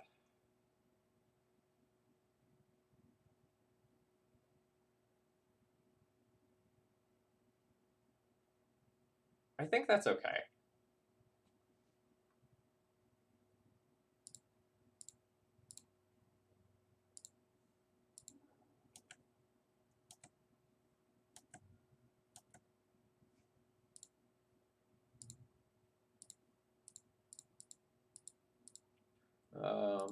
This is probably the best Dranith Magistrate I've ever had. Alright, opponent gets a brick for their turn, too. And then as soon as I know that my opponent is drawing something that's, like, super spooky, I can Meddling Mage it before they cast it.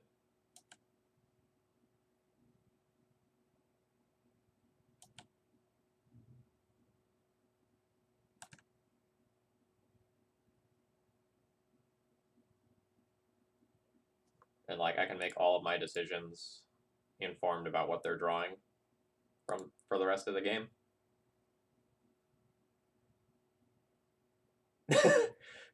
You might have the board, but I have the mana advantage.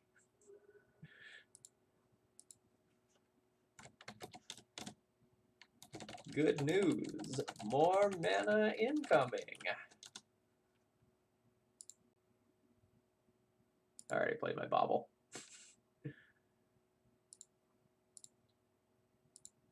close out this game, shall we?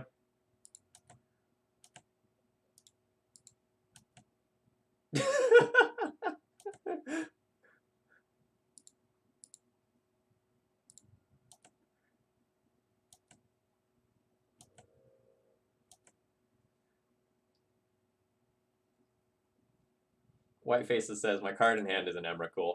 If I had another blue card, I would totally Meddling Mage on Emrakul just to troll.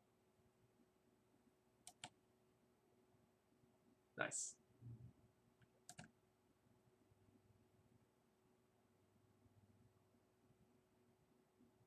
We have Force of Will, though.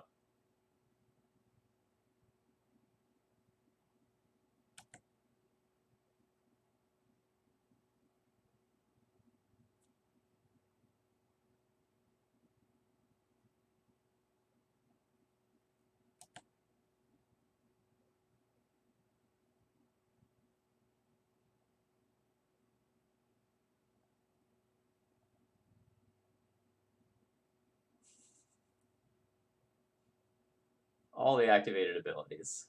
Very strong. Yeah, very much like our boarding for this matchup. I don't think I'm gonna...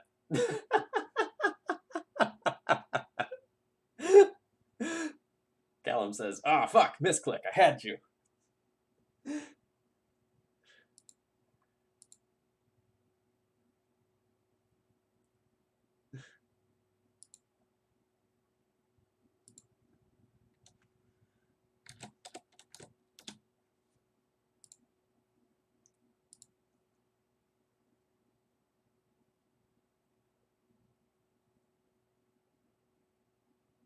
I mean, Caracas is being played in more decks than, like, maybe ever. Like, Delver decks are now playing about 2 Caracas in the main deck. This is a very awkward hand because I don't have something to pair with this Force of Will. And I don't have any manipulation. This one is going to go back.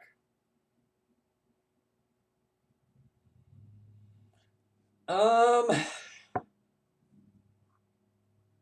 Um...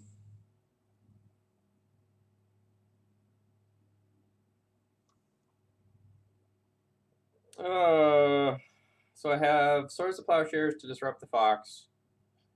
I get 2 redraws to try to work towards a Force of Will.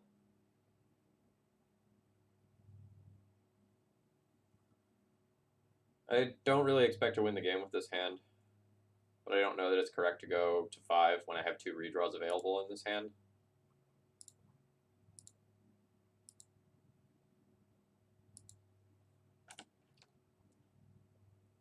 So Caracas getting the reprint in whatever supplementary set that was definitely means that we're probably not going to see this like same Caracas price that we used to see where they were like $100 or above.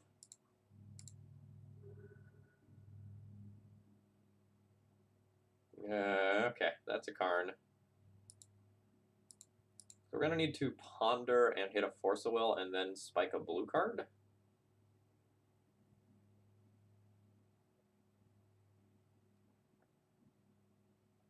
None of these are Force of Will. And I would rather play Arcanist onto the board against the Karn than Meddling Mage, probably.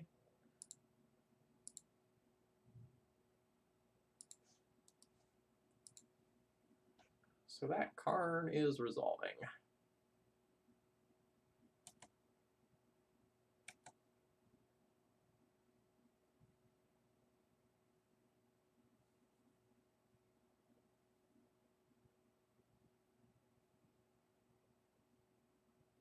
Oh, Callum got all the style points at the end of that last game.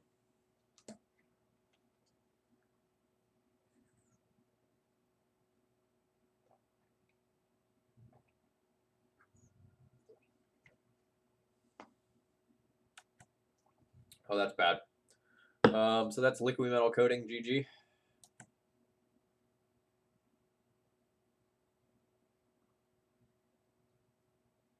I need, oh, Mox Opal in the board.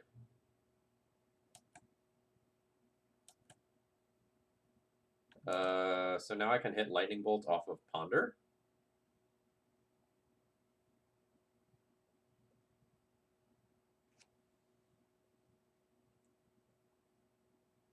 And I need to, or I'm going to die to Mycosynth Lattice. I guess I can also hit Force of Will. That's just less good.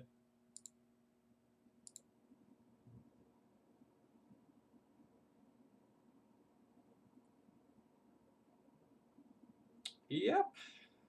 That's fine. We're dead. Like, I could have played out a Drannith Magistrate to keep them from comboing off, but, like, if they just get... If they play any creature followed by Mycosynth Lattice, I'm donezo. Alright. GG's.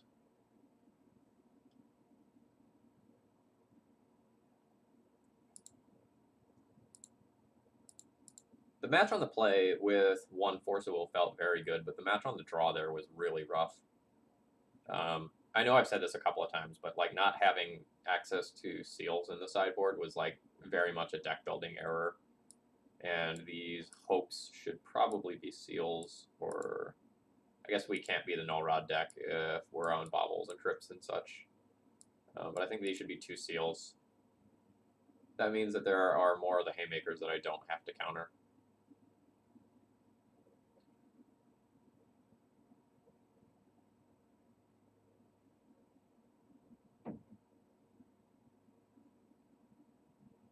Yeah, so, like, regarding Caracas, like, D&T is still going to run 2 to 3.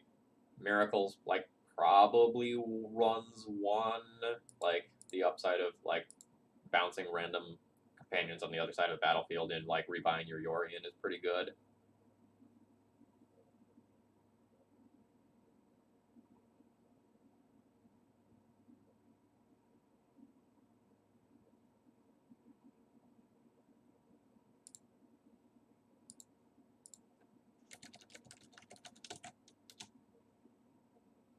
Alright, so we are playing against Gyruda Belcher.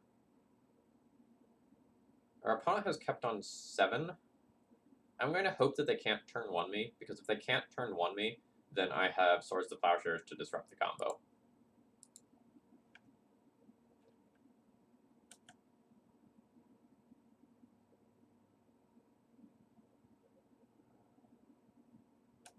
JK, I don't have Swords to Plowshares to disrupt the combo.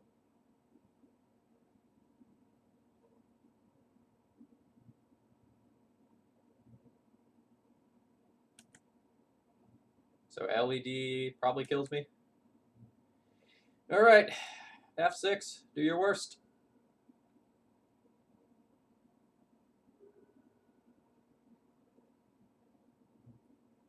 Alright, so for anyone who hasn't seen... Fuck! This is... Alright, so this is not the traditional Gyruda Belcher version. This is the Reanimator hybrid version.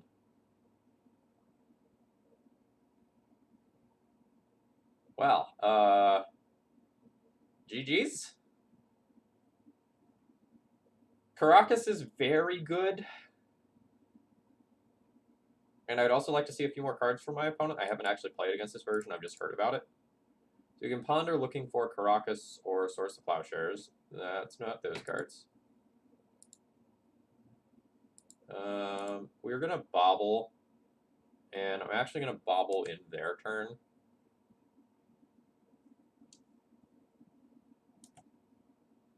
So I take 13 going to 7, so that means that Caracas bouncing Grizzlebrand does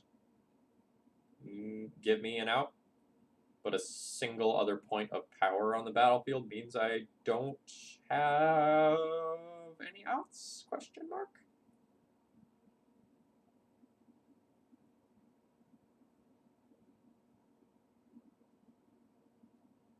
I don't know if this version is better than like the traditional Gyruda Belcher. Like having Thought-Knots here so you can hit after a Gyruda is really interesting.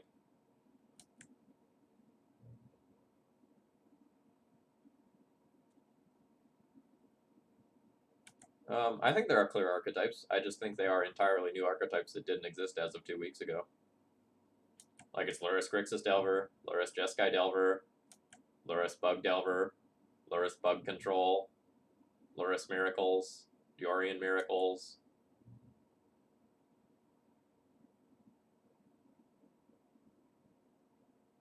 Like almost none of the legacy decks from prior to 2 weeks ago exist anymore. Well, like, you know what I mean. They're still around, but...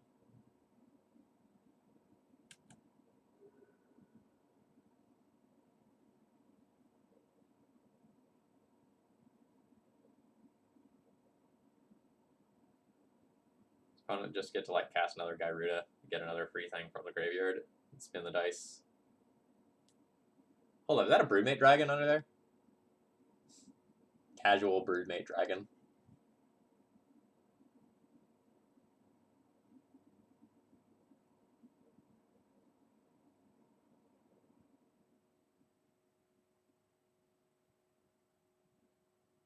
I don't think Lurrus Rug Cascade is a thing. Just throwing that one out there.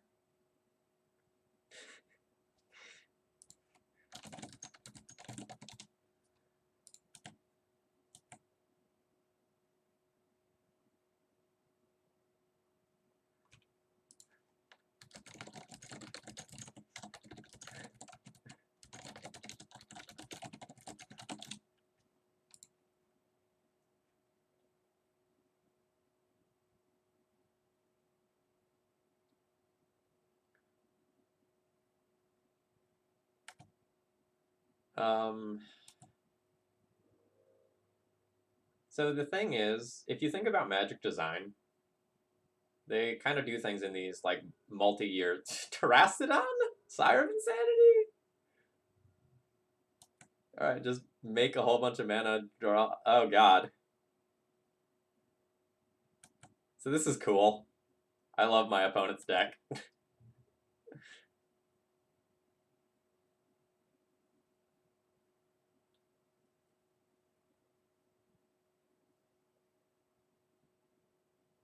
Unmask is pretty hot in a Gyruda shell.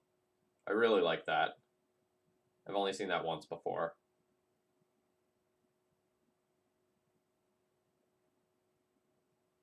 And the fact that a bunch of these things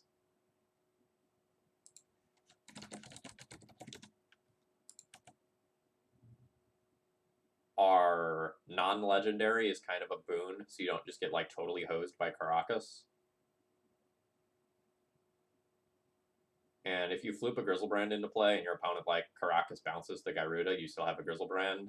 Like you draw 7, you attempt again the next turn, even if they already had Caracas open again. All right. Dude, I'm rooting for my opponent. My opponent has already told me that their Moto is lagging, so they're going to try to restart the game during sideboarding.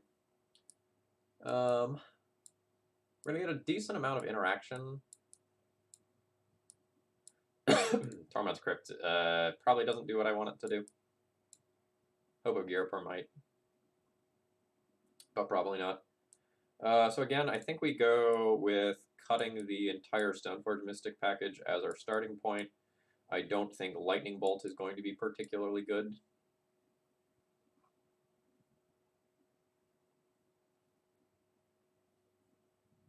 So Tormod's Crypt doesn't stop Gyruda, but if our opponent has random reanimation elements in their deck as well, it will stop those.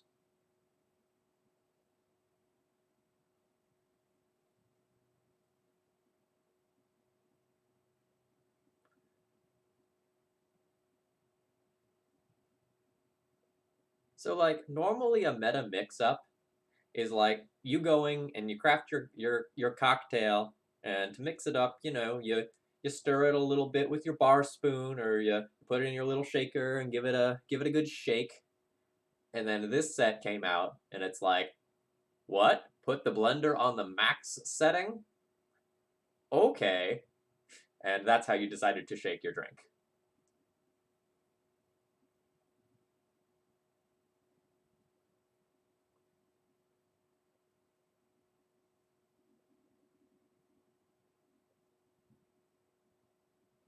I don't think I'm going to board in the Tormod scripts. We might get juked by Graveyard Hate, but like we have a decent amount of interactive things that we're boarding in.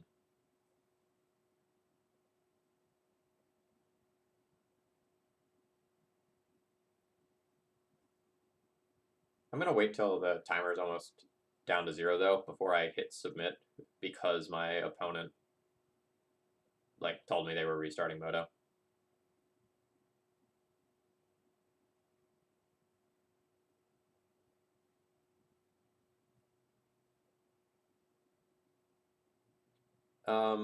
Just I know I beat the dead horse, and I like talk about this a lot, but like this deck is another reason why I think like playing Death and Taxes in a traditional list is just a death wish. You just go like Plains, Ether Vow, go, and like the Zerta decks and the Gyruda decks just have a huge chance of either turn oneing you or getting very far ahead in terms of mana development.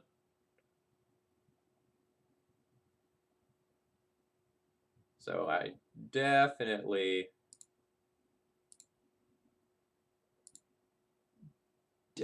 think mana acceleration is important in the current format. Oh, well, thank you very much for 2 years of support. That's crazy. Like, there are a couple of people in about the same boat as you now. Like, I know Dr. Bill is, I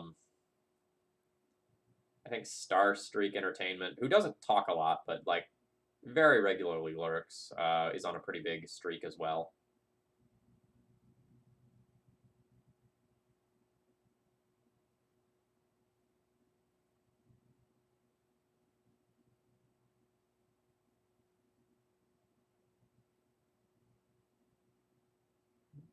So, like, moving forward, you basically need to be playing a companion, or you need to have an extremely compelling reason not to.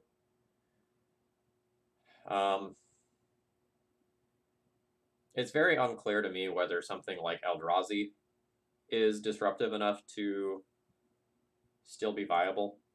I played one league with it post Companions, and I think I either went 3-2 or 2-3. And, like, it felt fine, but, like, definitely felt noticeably worse than it did pre-Companions. And I've seen a decent number of people still trying to, like, jam things like Dredge. Like, I got paired against the Daddy.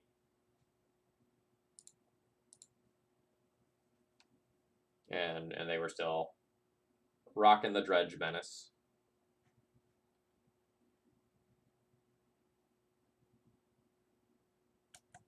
But I think a lot of... Oh, right, I'm going first.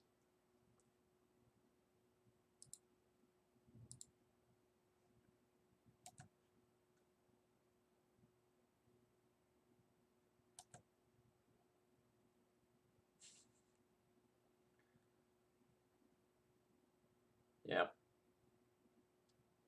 I was fine with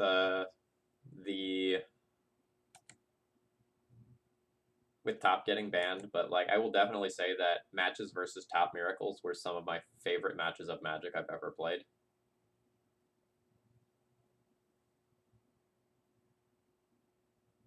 Wow, Talisman.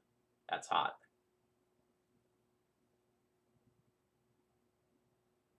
Um,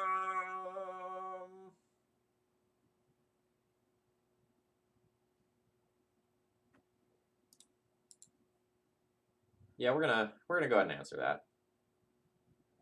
Tundra, so we can work towards white for Lurrus.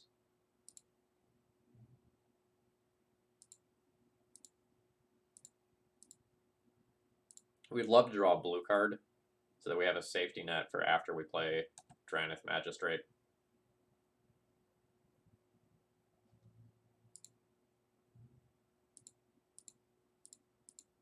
Opponent has 2 cards left, and I've stripped them off of their companion by playing this.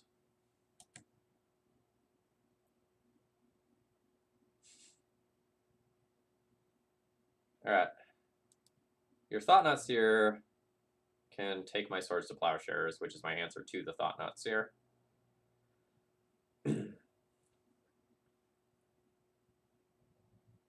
So now the question is, do I just want to tap out for Lurrus this turn, or do I want to Ponder?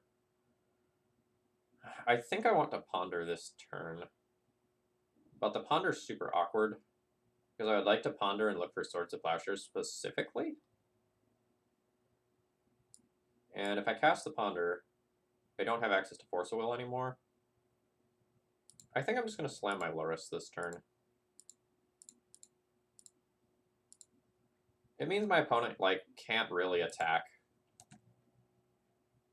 And it means that I have profitable attacks starting next turn.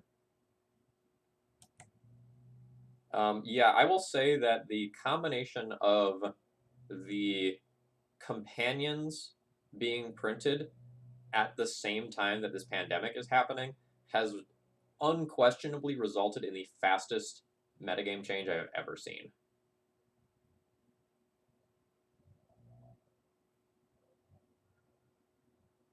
Goblin Crater Maker, that would answer my Lurrus, which is no good.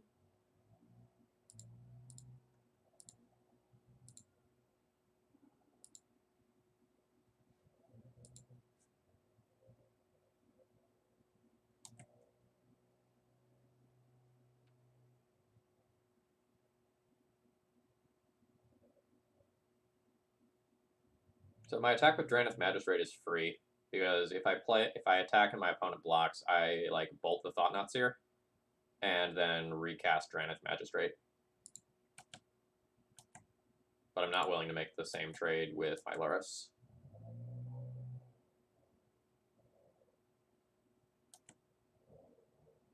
Haha! Damage. So I have nothing in graveyard to get back with Lurrus, unfortunately. There's Sire of Insanity to consider, which is a reason why I should play this island, but Brainstorm is a reason not to play the island. I already have 3 lands, so like if I lose this land to Sire of Insanity, it's not the end of the world. I'm just going to pass the turn here.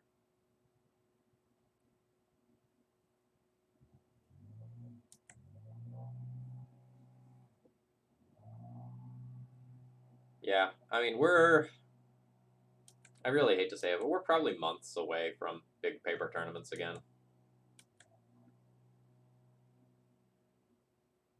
Okay, so now I have another reason to play that land, and that's to work towards hard casting this Force of Will.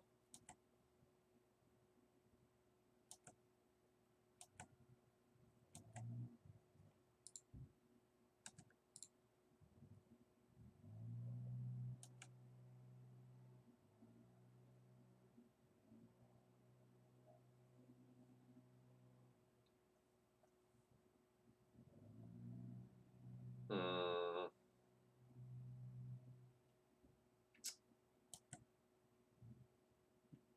JK about that part about pitch cast, or hard casting Force of Will.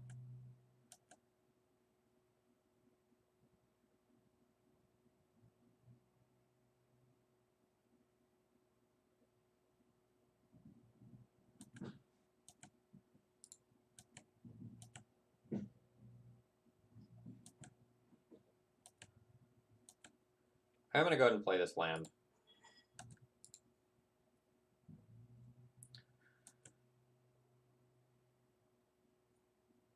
I really need a bauble to just break this game open. I need something that I can recur with Lurrus.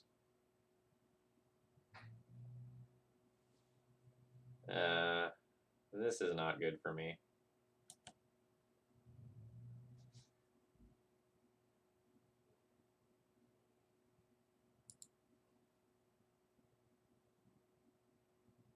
I'm going to cast this and make them take the Force of Will so that I have this in graveyard for an Arcanist later on. Furman, this is a donation deck list, which is what I tend to do on my stream. So, yes? Question mark? These land draws have been brutal.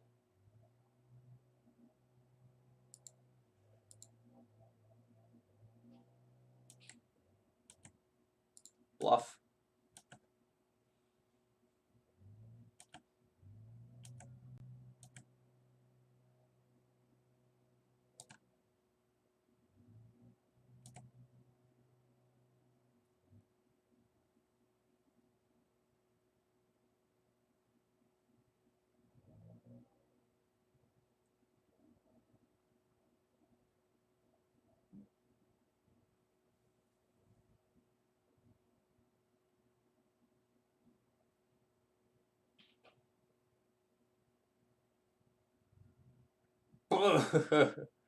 No. Goodbye, Lurrus. I'll miss you.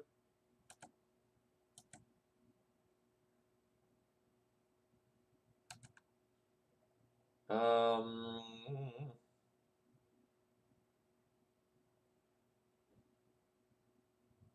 All right. I floated out here, real bad.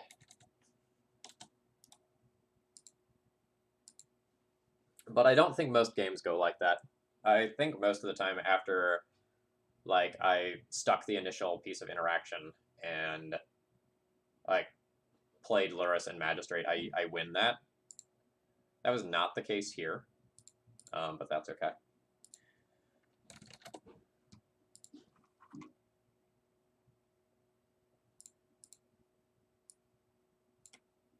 All right. One thing to show off real quick before I go and like do our outro and talk about the deck list is that for those of you who are supporting me at tier 3 subs, I wanted to do something extra for you. So in addition to just like going and getting the like Smart Thalia emote, you also get the option of bumping a deck list up to the top of the queue, adding something to the donation queue, or submitting a deck list to me for sort of a deck list doctor session. and you get to do one of those things once a month. So if you are currently supporting me at tier 3 sub, or you want to do that, please message me to redeem your perk. Yeah, I flooded out real bad in that second game there. I think I win that matchup most of the time from the position that I was in with the Magistrate and the Lurrus in play. But like, no Bobble, no Swords to Plowshares, nothing to recur. Just meant that I was kind of stuck there staring down your Thought-Knot ears. I saw some of the fun stuff you milled and put under the Moxen, though. Like, you had Terastodon and Broodmate Dragon.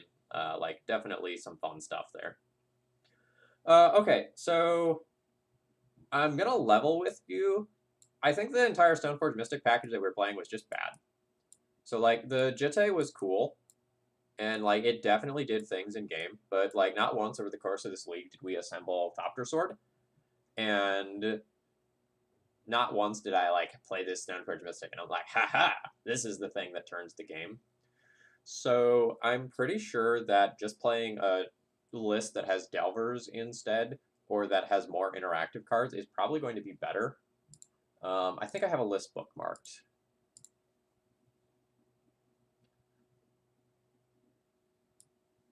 So I really liked JPA's deck list. Where is it? Nope. Yeah, so I really liked this deck list that, like, had more Dazes and Forces for interaction for the early matchups, and another Meddling Mage in the main deck. I think that the Lavinia is just supposed to be the fourth Meddling Mage, because Meddling Mage is, like, so stupid right now. Like, that card has been so incredibly impressive for me. So, like, I like fourth Meddling Mage over Lavinia, and that's a Winter Orb, that's not a Lavinia. Lavinia? Yeah.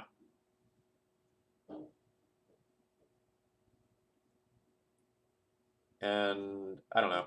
Like, Lavinia maybe is supposed to be Drannith Magistrate, but, like, this would be the testing point that I would use, like, moving forward if I wanted to play a deck in these colors. Having access to engineered explosives that you can recur is pretty disgusting.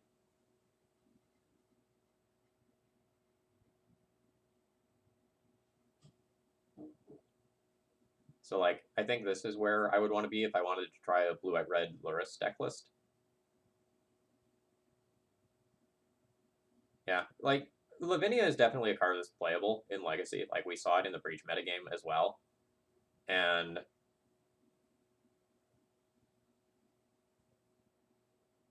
it definitely does things against some of the... All right, let me zoom in on this card. Can I zoom in on this card by clicking on it?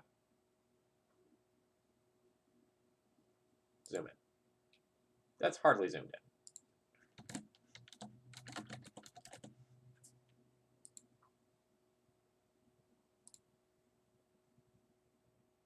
That's way better. Okay. So, each opponent can't cast non-creature spells with CMC greater than the number of lands that players control.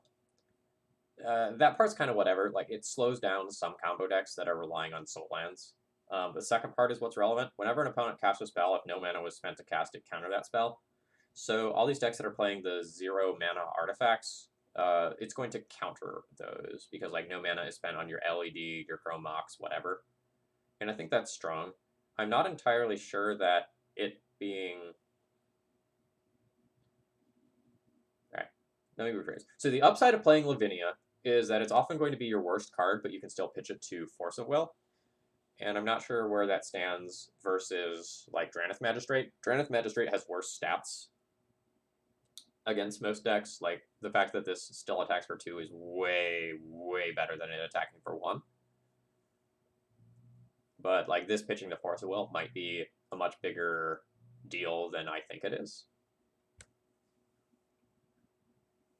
So I don't know. Like, I would be thinking about replacing Lavinia, looking at that deck list, but, like, I say that having not played the deck list, so, like, take that with a grain of salt. Our results today were not good, but very much had fun playing this. Um, yeah, I think this package needs to be replaced by other cards. The Stoneblade package just did not feel powerful today. Like, the rest of the deck felt great. Like, Arcanius and Lurrus were very good. The Meddling Mage and Baubles together were very good. And we came down on the wrong side of variance a couple times, but I also think we played against some very good opponents today, so I'm not surprised to see the results that we did.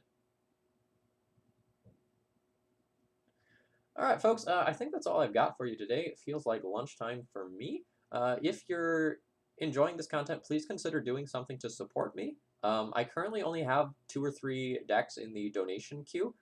We've trimmed things down quite a bit, so now it's only about a week wait time. So if you have considered donating in the past, but were kind of turned off by the fact that the queue was a bit longer, this is a great time. I'm going to go ahead and turn you over to my friend Romario, who is probably playing Legacy of some nature.